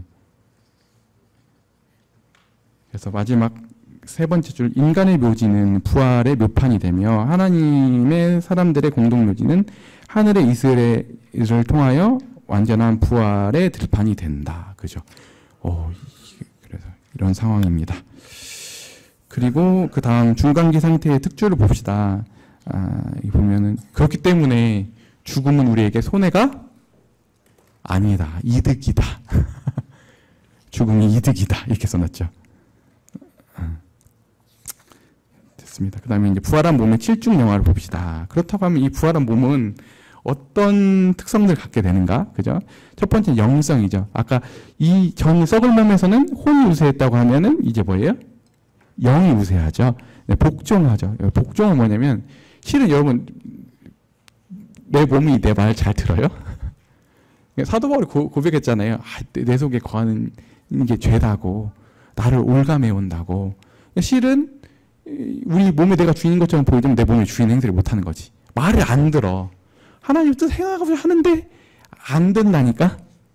근데 우리가 거듭났다고 하는 거, 이제 우리 새 사람이 되었다고 하는 것은 뭐냐면 이미 어떻게 됐어요? 우리가 두 싸움이 아니라 새 본성을 가지고 새로운 존재가 되었죠. 근데 또 아쉬움이 있지 않아요? 물론 우리가 완전히 두 싸움이 아니라 새로운 본성을 가졌지만 이 땅을 사는 동안 아쉬움이 있어요. 근데 언제 이 몸이 내 마음대로 듣게 되냐면 새로운 몸을 입었을 때 그때 하나님에 대한 그 뜻이 그대로 몸이 반영되는 몸으로 변화될 거예요. 그러죠? 그래서 그러나 네 번째 줄, 영광의 몸은 완전히 영의 지배를 받게 되고 무한한 영에 의존하여 영의 처분을 따를 것이며 완전히 생명의 완전한 도구가 될 것이다. 그러나 자연세계에서는 그 반대의 상태가 우세하다. 그죠? 말 안 들어. 오히려 하고 자면 우리 육체는 청개구리 같아. 그런데 우리가 구원받고 나면 하나님께서 오셔서 새 본성을 불어넣으셔서 순종할 수 있게 되는 거죠. 이 청개구리 몸이. 하지만 그렇다고 해서 우리가 온전한 건 아니죠. 이게 완전하게 다 할 수 있다고 말하는 게 뭐예요? 완전성화라고 하는 이것도 이단성이 있는 거거든요. 그것도 안 되는 거예요. 하지만 두 본성이 싸우고 있다 이렇게 이해하면 안 되는 거죠. 새로운 본성이고 아직 이 기존에 가지고 있었던 육체의 습관들이 남아있을 뿐이지 그게 내 정체성은 아니다. 우월성을 봅시다. 이 몸은 이전의 몸은 의존적이 속박이 되어 있죠. 우리 안 먹으면 죽잖아요. 그잖아요. 모든 우리 인간뿐만 아니라 모든 육체를 가지고 있는 동물들은 의존돼 있어요. 안 먹으면 죽어요. 그잖아요. 근데 새로운 몸은 뭐냐면 독립적이에요. 그래서 예수님께서 이렇게 드셨잖아요, 식사를. 근데 이번에 영광의 몸은 먹을 수 있으나 반드시 먹어야 할 필요성은 없다. 즉 물질을 능가해. 먹을 수는 있는데 굳이 안 먹어서 할 수 있어. 이게 새로 변화된 몸이고 또 이 몸의 특징이 뭐냐면 공간의 제약을 받지 않아. 다치셨던 주님이 제자를 찾아가실 때 똑똑똑 놓고 안 하셨다니까? 찾아가셨다니까요? 순간이동이 가능한 것 같아요. 물질이 통과하는 것 같아. 그 다음에 영광의 몸은 영원히 죽지 않아. 모든 시간의 제한을 받지 않아요. 썩지 않는다는 거죠. 다시 일부러 돌아가지 않는 거죠. 땅으로 돌아가지 않는다고 하는 특징이 있죠. 그리고 이제 또 승귀를 하게 돼요. 우리 몸이 갖게 되면 이제 주님 시험에 빠뜨리려고 주님 시험하려고 질문하잖아요. 누구의 신부가 될까요? 이게 죽고 죽었는데 그랬더니 주님께서 오히려 니들이 참 어리석구나. 부활할 때는 장가도 아니하고 시집도 아니하고 하늘에는 천사 같을 것이다. 우리가 천사처럼 된다는 말이 아니라 그때는 우리가 출산도 하지 않을 것이고 우리가 가지고 있었던 방식에 살아가던 삶에서부터 똑같은 몸을 입고 있었지만 다른 질서와 다른 삶의 양태로 살아가게 될 것이다. 그때는 장가도 안 가고 시집도 안 가는 상태로 가게 될 것이다. 이렇게 얘기하고 있는 거예요. 아시겠죠? 근데 그게 천사처럼 된다는 말이 아니라 천사들이 그렇게 제한을 받지 않는 것처럼 그렇게 될 것이다. 유사성을 갖게 되는 것이다. 실로 우리는 천사보다 더불어 교제할 것이니 천사들보다 더 높아질 것이고 그 조물 중에 첫 열매이고 하나님의 아들. 우리는 월등히 높아. 천사들은 우리를 수종드는 실은 우리의 우리를 돕는 존재들인 거예요. 아시겠죠? 네. 우리가 어마어마한 하나님의 아들로서 신적 지위를 갖게 되는, 신적 가족에 되는 이런 지위를 갖게 되는 것이다. 우리 몸으로서. 아시겠죠? 두 번째 행복이에요. 이 땅을 사는 동안 안타깝지 않아요? 우리는 죽어가잖아요. 부활할 거지만, 그리고 슬픔이 오죠.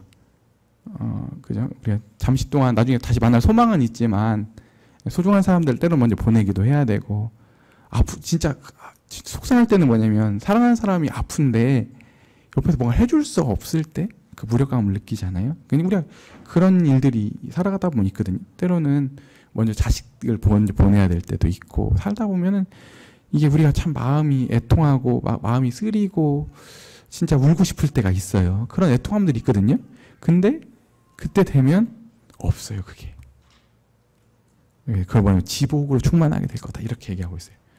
멋지죠? 예, 그리고 이제, 아름다움을 가지게 될 거예요. 그러니까 낮은 몸은 빈약한 장막이야. 지금 우리 질그릇이잖아요. 썩어질 몸. 근데 영광의 몸, 우리 변화될 몸은 뭐냐면 투명하고 밝은 궁전이다. 의는 자기 아버지의 나라의 해와 같이 빛난다는 거. 빛나는 아까 뭐야? 발광체들이 되는 거지. 다 빛나는, 진짜 빛날 거예요. 영광으로. 여러분들 보면 눈이 부실 거예요. 그래서 빛난 이슬처럼 달과 별처럼 궁창의 빛처럼 강한 해처럼 예수님처럼 빛난다. 궁창의 빛과 같이 빛날 것이요 별과 같이 영원토록 비추리라. 이것은 우리가 기다리고 있는 장관이야. 한 개인들만 빛나는 게 아니라 이 발광체들이 다 몰려야 돼. 마치 은하수에 어마어마한 별이 모여있으면 그 빛들이 막 반짝반짝반짝하면서 엄청난 그 분위기를 자아내는 것처럼 여러분들이 모였을 때 그 어마어마한 발광체들이 모여서 우리가 마음을 어디에 둬야 될지를 모를 정도로 그런 아름다움 가운데 여러분들이 있을 거예요. 서로가 서로에게 대해서. 아멘? 근데 이것은 우리가 기다리고 있는 장관인데 이에 비해 지상에 있는 몸은 만개된 꽃의 씨와 같아. 이게 뭐예요? 씨를 보면 꽃을 유치할 수 있어 없어요? 너무 다르잖아. 이걸 보고 어떻게 꽃을 유치해?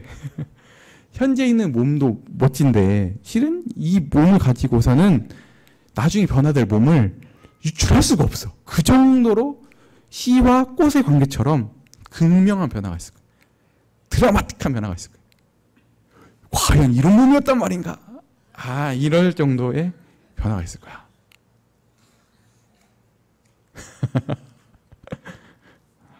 그러니까 얼마나 기대가 돼. 그죠? 이게 모르니까 주님이 다시 오심도 우리가 부활할 것도 부활 소망이 별로 기대가 안 되는 거지. 엄청난 변화들이 있을 거예요. 그리고 결국 최종 지점적으로 그리스도와 같이 되는 거예요. 그래서 가장 영광스러운 것은 뭐냐면 그리스도와 같이 됐는데 우리가 그와 같을 줄 아는 거예요. 최고의 인간, 최고의 하나님이시자 사람이신 그분과 같아지는 거예요. 그분이 변화하신 것처럼 우리가 변화될 거예요. 그러죠. 그래서 우리가 여기 보면은 말씀 봅시다. 5줄. 첫사람은 땅에서 났으니 흙에 속한 자이거니와. 그죠? 아담은 흙에 속고 우리도 아담에게 속했기 때문에 우리도 흙에 속해 있었잖아요. 둘째 사람, 그죠? 예수님이죠. 하늘에서 나셨느니라. 예수님 어디서부터 흙에 난 게 아니라 하늘에서 나셨죠. 무릇 흙에 속한 자는 저 흙에 속한 자들과 같고 무릇 하늘에 속한 자는 저 하늘에 속한 자들과 같으니, 그죠? 하늘에 속한 자와 하늘에 속한 자들 같다. 그죠? 그죠? 우리가 흙에 속한 자의 형상을 입은 것 같이 우리가 이전에 아담 안에 속해 있던 것처럼 썩어가고 죽었던 것처럼 이제 우리는 바뀌어서 하늘에 속한 자의 형상을 입으리라. 주님처럼 된다. 이게 우리 몸의 변화의 극치다. 멋지죠? 네, 이게 우리가 가지고 있는 휴거와 장차 변화될 몸의 의미입니다. 잠깐 5분 쉬도록 하겠습니다. 그리스도 심판대, 그리스도의 재림은 교회의 복스러운 소망이다. 그죠? 이 말의 의미를 지금까지 살펴봤던 거죠. 교회의 진짜 복스러운 소망이죠. 아, 교회의 바람이고, 교회가 지금도 기다리는 것이고, 실제로 교회가 소유하고 있지만, 또 앞으로 교회가 가게 될 지점들이잖아요. 근데 이게 엄청난 하늘의 특권이죠. 너무 풍요로움과 영광스러움과 뭐 이거 생각하니까 막 다들 부황부황하잖아. 마음이 너무 커가지고 실은 이게 내가 다 표현했지만 다 표현이 됐겠어요? 다 표현이 안 된 거예요, 실은. 근데 특권을 지금 살펴봤다고 하면 책임도 있어. 책임이 있는데 아까 그 휴거에서는 우리 새로운 부활에서는 우리 특권이 드러났다고 하면 하늘에 놀라운 헤아릴 수 없는 특권이 드러났다고 하면 이제 이 책임이 따라요. 특권이 책임이 있는데 그건 어디서 드러나냐면 그리스도의 심판대에서 드러나요. 어디서? 그래서 휴거는 마음을 새롭게 주죠. 새로운 바람들 막 불어넣잖아요. 우리가 신선함을 주잖아요. 근데 그리스도의 심판대는 뭐냐면 우리 양심을 자극해. 그죠? 우리를 무게를 주는 거지. 무게를 가져다 주는 거예요. 그래서 특별히 성경이 우리에게 알려주는 이 심판대에 관한 7가지 사실을 이제 쭉 살펴볼 건데, 이제 심판장이 누구신가? 그 다음에 그 심판의 대상은 누구지? 그 다음에 그 심판의 성격은 뭐지? 그 심판하는데 그 어떤 기준에 의해서 심판해? 그리고 그 심판했다는 결과가 뭐야? 그리고 목표는 뭐냐? 그 결국 심판했다는 목표는 뭐냐? 근데 이게 우리 배웠었죠. 어디서? 신앙의 투쟁에서. 여기서 심판은 실은 법정의 의미도 있지만 그러다기보다는 어디에 더 가까워요? 경기장, 경주에 더 가깝죠. 아시겠죠? 네, 그런 의미가 더 가까워요. 왜냐하면 경주에서 심판을 두고 경주하는 이유는 뭐예요? 상 받으려고 하는 거잖아요. 그런 의미가 더 강해요. 그래서 오늘 이렇게 보면 언제 우리가 이 그리스도 심판대가 열리냐? 그것은 그리스도의 날, 주의 날이다. 언제 그게 그 심판이 열리냐면 주님이 재림하셔서 천년왕국 전에 우리 그리스도의 심판대에 설 거예요. 그죠? 이건 상급 심판이에요. 그리고 마지막에 이제 두 번째 부활이 있죠. 우리가 첫 번째 부활이라고 하면 두 번째 부활 때는 이제 백보자의 심판에 의해서 어떻게 될까요? 영원한 운명이 갈리는 거죠. 악인들의 이제 영원한 이제 저 무적행으로 들어가게 되는 영원한 멸망으로 들어가게 되는 그 심판을 이제 백보자 심판이라고 하죠. 어쨌든 오늘 여기 나오는 그리스도의 심판대는 기간이 언제예요? 천년왕국 후가 아니라 천년왕국 전에 주님이 재림하실 때 휴거와 관련돼서 그때 그리스도의 심판대가 있을 것이다. 그죠? 그것은 천년왕국의 시작에 있을 심판과도 구분되어야 돼. 그러니까 총 성경에서는 이 세대주적 전천년주의에서 3번의 심판이 있는데 뭐예요? 아까 그리스도의 심판대. 천년왕국 전에. 그리고 천년왕국에 들어가는 사람들이잖아요. 그리고 그 천년왕국이 시작했을 때도 있을 심판이 있거든요. 그때 그 심판이 있고 또 하나 아까 말한 백보자 심판. 천년왕국 끝나고 이제 새하늘과 새 땅이 도래하고 영원한 멸망이 있을 때 그때 운명이 갈리는 심판, 이 3가지 심판이 있다. 이렇게 얘기하고 있죠. 그리고 심판주가 누구냐? 이거 재판장이 누구야? 누가 심판이야? 이게 하는데 뭐예요? 심판주는 곧 의로우신 재판장. 이유는 아버지께서 아들에 대한 모든 심판권을 위탁하셨어. 원래 아버지가 심판권을 갖고 있었는데 누구에게?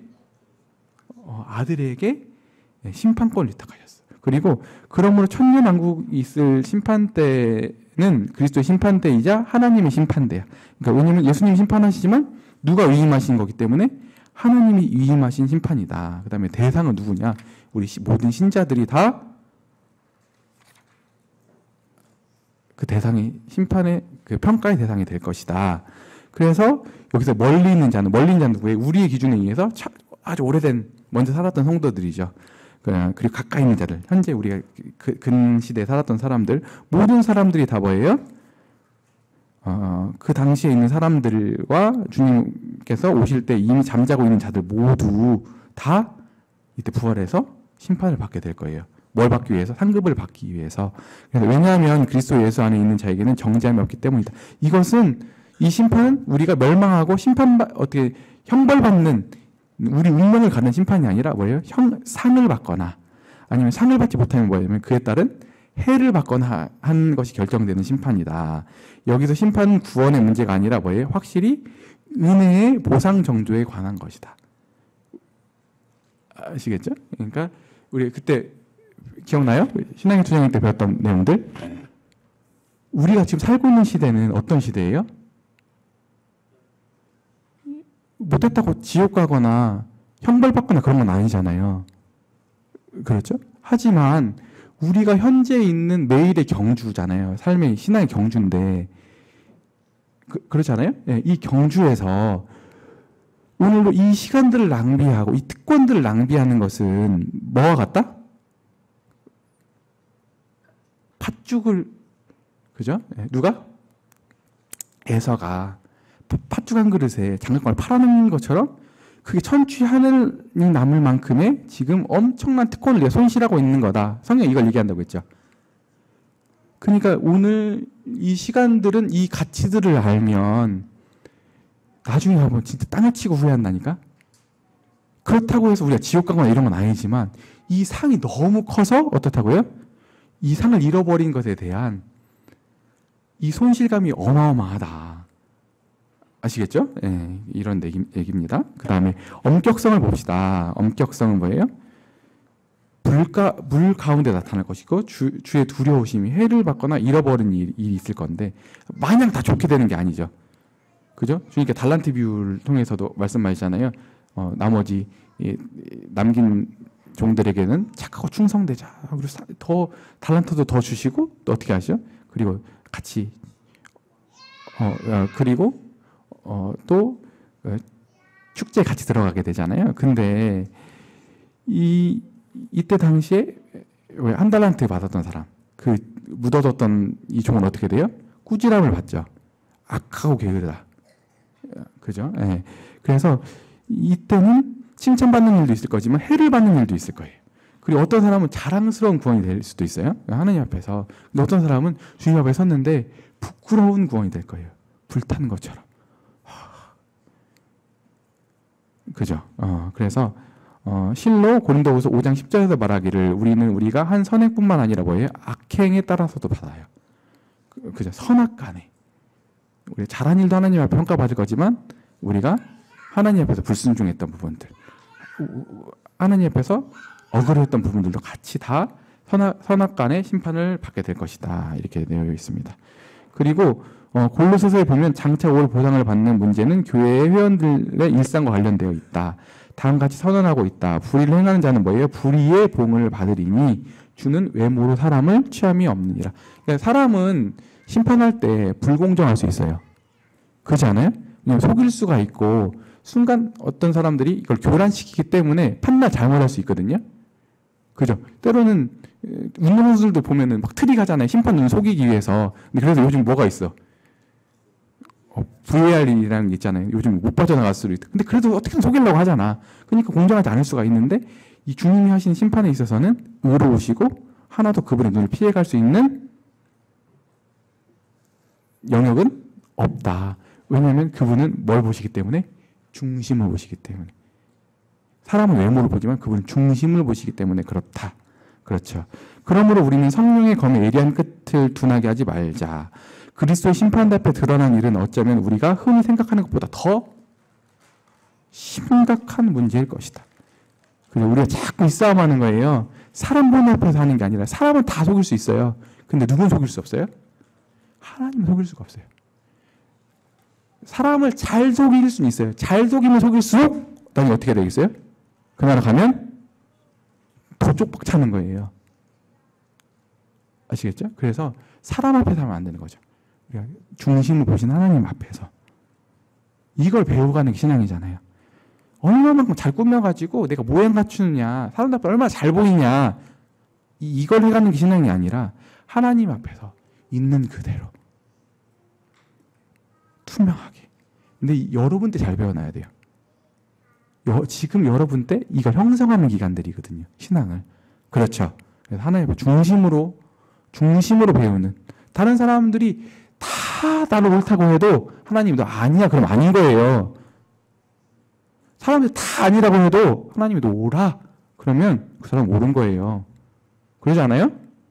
네, 진짜 우리가 그런 하나님 앞에서 깨끗한 마음, 선한 양심, 그런 신앙을 배우는 게 여러분들이 그걸 갖춰가는 게 진짜 중요하고 그러길 바랍니다. 아멘이죠? 네, 그 다음에 봅시다. 그래서 이게 공존한다는 게 웃기죠. 되게 이해가 안 되죠. 어떤 때는 구원받고 막 다 충만하고 축제 같은데 어떤 때는 엄격해. 이 두 가지가 다 공존하고 있는 거예요. 이 두 가지가 우리를 건강하게 하는 거라니까요. 그래서 봅시다. 그러나 성경은 실제적인 거룩과 충성, 그죠? 자기 희생적 봉사의 필요성을 우리 마음에 심겨주기 위해 이런 것들을 아주 진지한 말로 전해주고 있다. 비록 우리에게 구원이 확신이 있고 우리 안에 역사하신 하나님의 능력이 나타났을지라도 다음 말은 여전히 적용된다.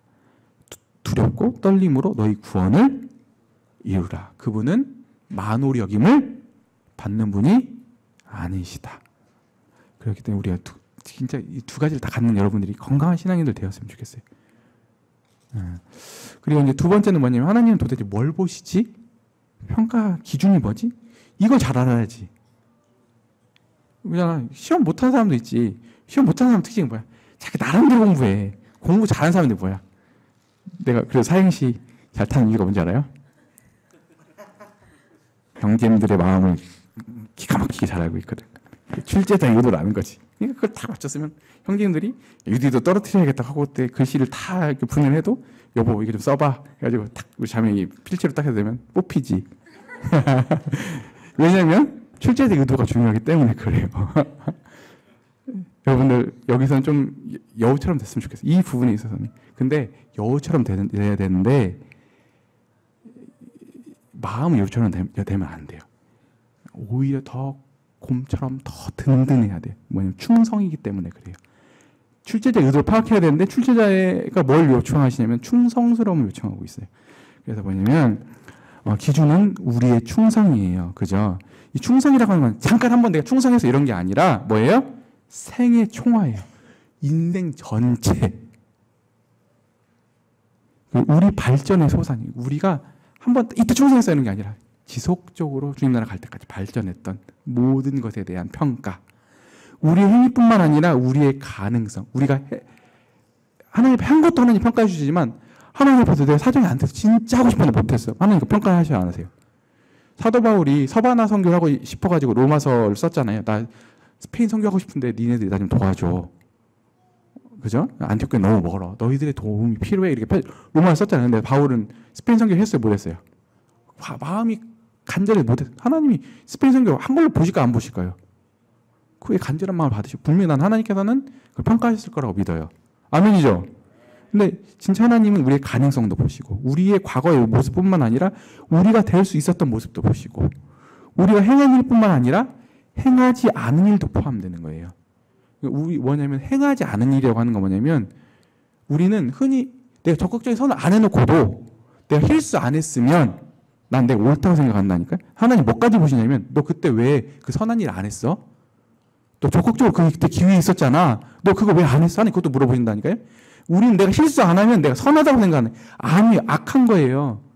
왜냐면 한 달라도 묻어줬잖아요. 그냥 주인이 평가가 뭐예요? 아이고 너 잘 보존했다. 너 평탄했구나. 이렇게 하는 게 아니라 또 악하고 게으르다고 했다니까요. 진짜 주님 앞에서 적극성이 있어야 돼요. 너 그때 기회 줬는데 너 그때 왜 그거 안 했니? 주님 분명히 물어보실 거예요. 그래서 여러분들 적극적인 신앙을 가졌으면 좋겠어요. 실수 안 하고 딱 있다가 그 자리 차지한 사람이 제일 악한 거예요. 그러면 그 교회는 망하겠지 않아요? 실수 안 한 사람들만 있을 거잖아요. 근데 때로는 좀 실수해도 괜찮죠. 하나님 그거 다 감안해 주신다니까요. 다 좀 실수하더라도 그래도 주님에게 남기려고 하다 보면 주님이 그것을 봐주세요. 그래서 제일 악한 것은 뭐냐면 자기는 하지 않으면서 자기가 옳다고 생각하는 사람. 하나님 진짜 가증하게 여기세요. 그 비유에서 드러나잖아요. 달란트 비유에서도. 그 다음에 그 기준은 일이 아니라 일꾼의 행동의 수가 아니라, 일이냐 행동에 얼마만큼 그걸 많이 했냐가 아니라 뭐예요? 행동의 무게예요. 행동의 무게가 뭐냐? 획득한 것뿐만 아니라 획득하려고 애쓴 것도 포함되고, 중심을 보시니까 아무리 겉을 주장했는데 마음이 없어. 하나님 너 안 했어. 이렇게 보신다니까요. 동기가 선하지 않아요. 너 그거 아니야. 하나님 카운트 하나도 안 해주세요. 나중에 그걸 뭐라고 했어요? 나중에 그게 공력이 다 불탄다는 뜻이에요. 하나님은 중심을 보시는 분이시기 때문에 그렇거든요. 그 다음에 또 우리의 행동은 봉사에 초점을 두어야 되죠. 이 봉사라고 하는 게 뭐예요? 일이 아니라 다른 사람 섬기는 거예요. 이타적이어야 한다는 거예요. 다 드러내려고. 결국 섬겨서 내 이득을 취하는 게 아니라 진짜 저 사람의 성장을 위해서 했니? 물어보신다는 거거든요. 우리의 성품은 비이기적인 사랑이어야 되고 우리의 소유는 다만 뭐예요? 섬기는 일에 사용돼야 된다고 하는 거예요. 하나님 모든 우리의 전역에 있는 것들을 다 평가하실 거예요. 물질, 시간, 재능 가지고 있었던 모든 우리 자원들 하나님은 다 보시고 그것도 아주 정직하게 평가하실 거예요. 걱정하지 마세요. 하나님 이건 몰라주면 에이 하나님 정말 여러분들 너무 하나님 무시하는 거지. 하나님은 다 아시고 하나님이 가장 합당하게 가장 적실하게 실수가 없이 하나님 평가하실 거예요. 아멘? 예. 그래서 하나님 앞에 서면 안 알아준다고 낙심할 것도 없고 누가 나에 대해 모함한다고 그럴 것도 없는 거. 하나님이 알아주시면 되는 거 아니겠어요? 그래서 또 우리가 덮는 것은 여기 보면 이제 이것뿐만 드러나는 게 아니라 그 다음에 드러나는 것들이 있어요. 우리들의 죄에 대해서도 그 말이 적용되는데 우리가 우리를 살폈다면 하나님 우리를 판단하지 않을 거예요. 그러니까 다른 사람 다 모르게 내가 어떤 범죄를 했어. 다른 사람 아무도 모른다고 생각을 하겠지. 누구는 알아. 하나님이 알아요. 그래서 하나님 앞에서 하나님 내가 이를 잘못했어요. 그리고 이걸 내어놓으면 하나님이 그걸 묻으세요? 묻지 않으세요? 판단하지 않으시거든요. 근데 우리가 솔직하게 드러낸 하나님이 덮어주세요. 드러내면 하나님 용서해 주고 덮어주시거든요. 오늘 어디 큐티 봤죠? 하나님은 77번 우리도 용서해 줄 뿐만 아니라 우리가 용서를 해줘야 되는 게 맞거든요. 근데 사람이 덮잖아요. 그럼 하나님이 어떻게 된다고요? 보면 또 우리가 덮은 것을 하나님은 드러내신다. 무섭죠? 그러니까 우리가 투명하게 내놓으면 하나님은 그걸 가려주시고 우리가 덮으면 하나님은 그것을 드러내서 만천에 공개하신다. 모든 일에 있어 하나님은 가장 깊은 내적 요소를 주목하시기 때문이다. 즉 동기와 욕구, 마음의 뜻에 어둠에 감춰져 있는 영원한 비밀인 것을 주목하신다. 여러분 다윗과 사울의 차이점 아시겠어요? 사울 하나님이 선지자 보냈을 때 어때요? 포장하잖아요. 나중에 다 드러나죠. 근데 다윗은 어떻게 돼요? 하나님이 오셨을 때 자신을 폭로하잖아요. 그러니까 하나님이 덮어주시잖아요. 우리 하나님 앞에서 이런 두렵고 떨리는 신앙이 있었으면 좋겠습니다. 아멘이시죠? 네. 이게 손해가 아니에요. 우리 겁주려고 하는 게 아니에요. 그러잖아요. 네. 얼마나 자유로워요. 하나님 다 아시는데 숨길 것도 없고 그분 앞에 나가면 그분이 언제든 받아주시고 그분 앞에 우리가 언제든지 그렇기 때문에 하나님 앞에 가증스럽게 내가 했음에도 불구하고 그것을 포장하고 그것들을 자꾸 어그러뜨리고 그건 사람 보기에도 싫고 하나님 보실 때 얼마나 가증스럽겠어요. 그래서 우리가 아니면 아닌 대로 드러나면 되는 거죠. 그렇게 말할 것도 없고 그렇게 변명할 것도 없는 거잖아요. 아멘? 그 다음에 6번째 결과는 매우 다양하다. 주님은 백성들에게 의로우신 재판장이시다. 그냥 공평하신 분이시다. 그래서 이제 그분의 이제 앞에서 이제 그 모든 게 다 심판받을 것인데 그 다음 단락 이들은 충성스럽게 섬겼다. 그들은 하늘에서 큰 자가 될 것이에요. 그죠? 반면에 사람들 육체를 위하여 심었어. 그들은 평생 사업을 썩을 것만 거두게 될 거예요. 우리 갈라디아 배웠죠? 뭐예요? 심은 대로 거둔다. 썩어질 것을 심었으면 반드시 썩어질 걸 거둘 것이다. 그래서 우리가 하나님 앞에서 어떻게 섬겨야 되는지가 여기서도 드러나게 되잖아요. 그죠? 예. 사람을 다 속일 수 있어도 하나님 속일 수 없기 때문에 그렇습니다. 그리고 그 다음에 어떤 사람들이 진실하고 허물이 없고 책망할 것이 없어요. 이들은 상을 받게 될 거예요. 그러나 다른 사람들은 가난하고 인정을 받지 못하고 이들은 해를 받게 될 거예요. 무엇을 심었냐에 따라서. 그래서 어떤 사람들은 심판날에 담대할 거예요. 그날이 여러분 아세요? 내가 시험을 진짜 공부를 해봤거든. 해보니까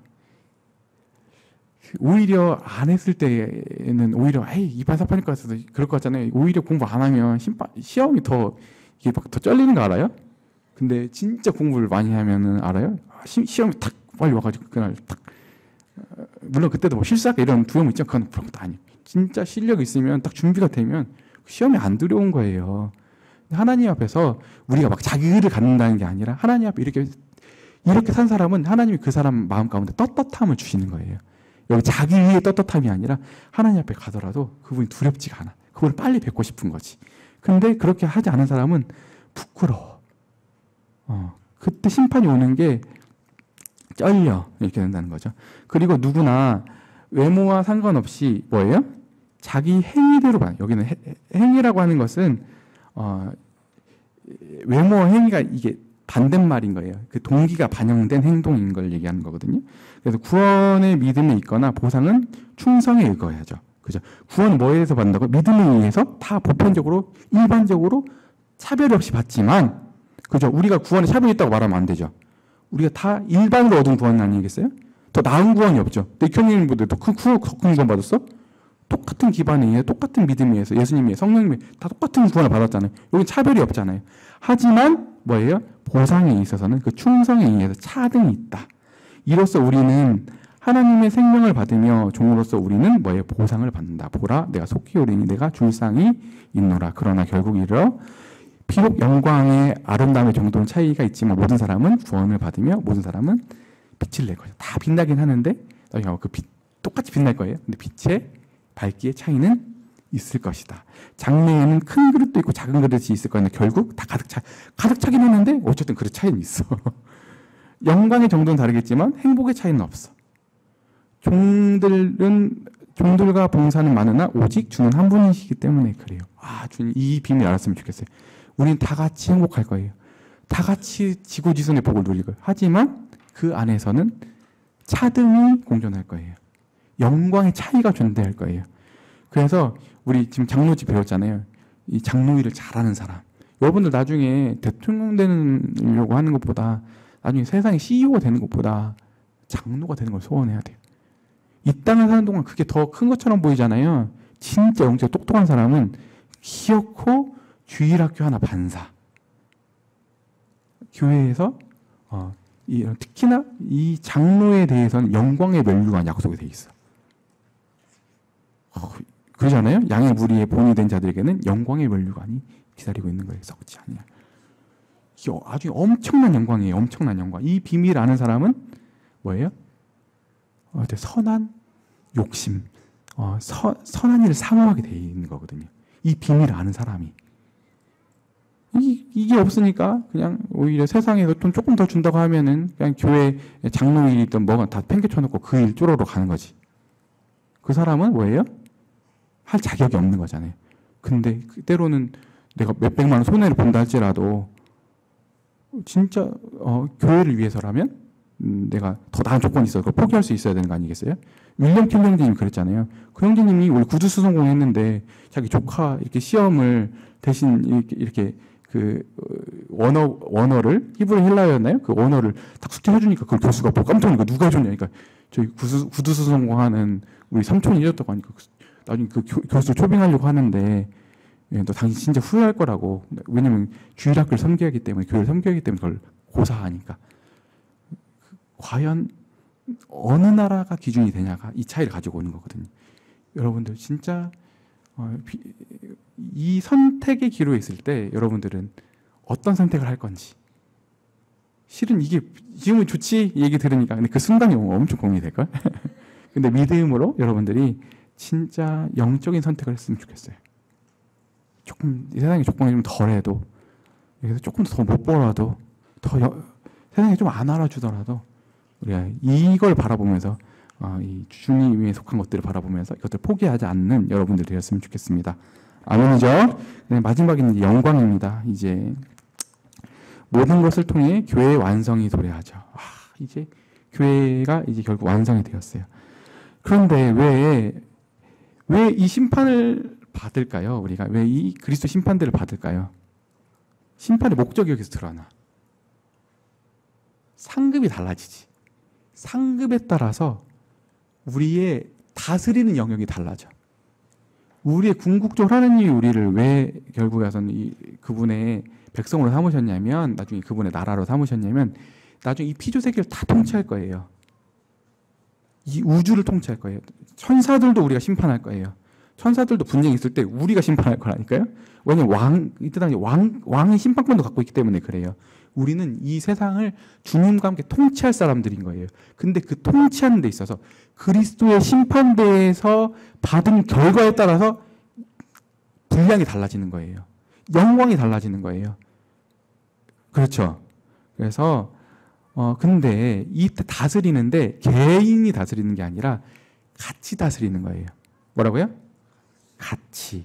예, 그래서 이때는 우리 한 나라가 되어서 교회가 통치 요원이 되는 거예요. 같이. 그룹이 되는 거예요. 그러니까 우리가 교회 안에서 우리 교회 뭘 추진하려고 해요? 자꾸 계속 뭘 반영하려고 하죠? 복수목회. 같이 하는 거죠. 같이. 동역하고. 그잖아요. 그래서 읽어드릴게요. 예. 두 번째 줄, 그리스도의 심판대에서 상을 받을 가치가 있다고 판결을 받은 사람들이 세상을 판단하는 심판자들이 될 것이다. 그들은 영원한 하늘나라에서 통치하는 귀족들이 될 것이다. 귀족하면 안 다가오잖아. 요즘 드라마들 있지. 드라마들 보면은 뭐야, 그 재벌가 그게 좀 더 와닿지. 누구지? 그 요즘 재벌 나오는 거 내가 요즘 짤 보는 거 있는데 안 놓치고 대행사의 그 손녀 비교도 안 돼. 뭔지 알겠죠? 엄청난 그 부를 가진 왜 그 얘기를 했냐면 안 다가오니까 여러분들 이 귀족이라는 말이 실은 그것보다도 비교도 안 되는 이 부와 이 권력과 통치력을 가진 사람들이 될 거다라고 하는 거예요. 아시겠죠? 네, 그들은 한 몸이기 때문에 개인은 공동체가 되기 전에 영광을 받지 못할 것이다. 한 개인이 통치원을 하는 게 아니에요. 우리가 같이 이때 휴가되어서 그리스도의 심판대 앞에 서서 같이 이 통치 체제로 뭉쳤을 때 이때 영광을 받게 될 거라는 거예요. 그래서 개인은 단지 그 안에 한 부분을 가질 거예요. 통치원 전체가 되는데 그 중에 한 파트를 담당해야 될 것이다. 그들이 함께 있을 왕국이며 개인은 그 안의 제사장들과 왕이 된다. 전체가 개인보다 우세하다. 개인은 전체의 전 과정 속에서 자기 위치를 취한다. 그러니까 전체가 없이는 내가 없는 거죠. 그러므로 개인은 개개인으로서 완전해질 수 없으며 다만 완전한 공동체와 개인적이고 살아있는 관계 속에서 완전해진다. 우리는 공동체를 통해서 계속 이거 훈련해가는 거예요. 지금 여기서부터, 이 땅에서부터. 그러므로 자는 자들은 미래의 세대들을 완전하는 것을 기다리고 있다.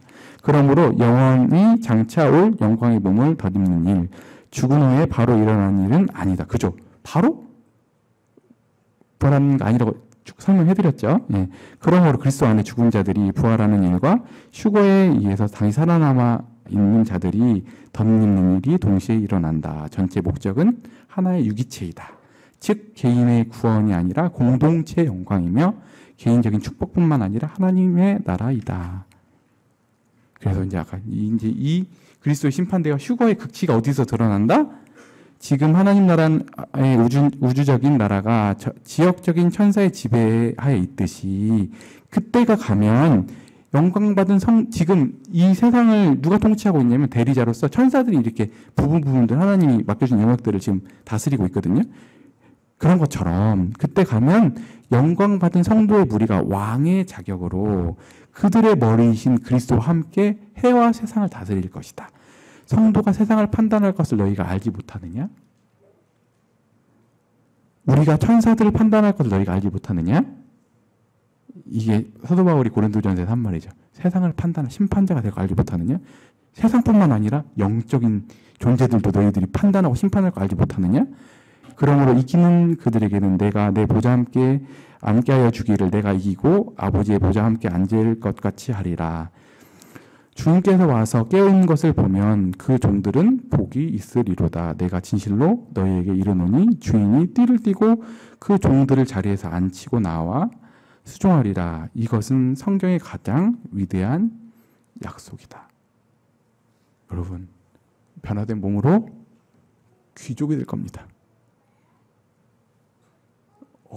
이 세상에서 상상할 수 없는 통치력을 갖는, 종귀를 얻는, 여러분들 지금 우리 여기 송천동 아주 그냥 구석해가지고 아주 그냥 여기서 사람들 있는지 없는지도 모르게 살아가잖아. 여기서 재벌이 나온다고 하는 것 자체가 이 개천에 용나는 말이 안 되지. 그잖아요? 그래서 그 사람들 보면 웃어. 얼마 전에 나왔잖아.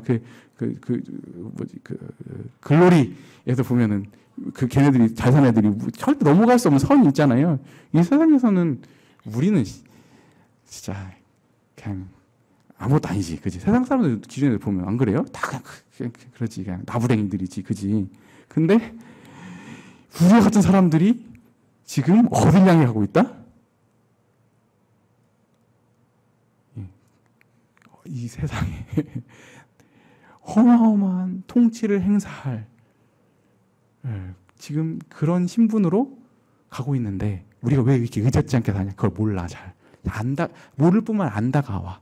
그래서 우리가 장차 이 세상과 영적인 세상까지도 심판할 그런 권세를 가진 자들이라고 하는 그런 정체성을 가지고 돌아갔으면 좋겠습니다.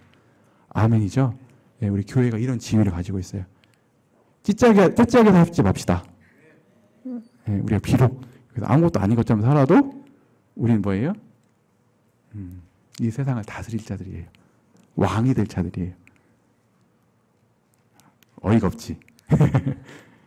이 믿음으로 취할 수 있는 여러분들 되었으면 좋겠습니다. 이상입니다. 네.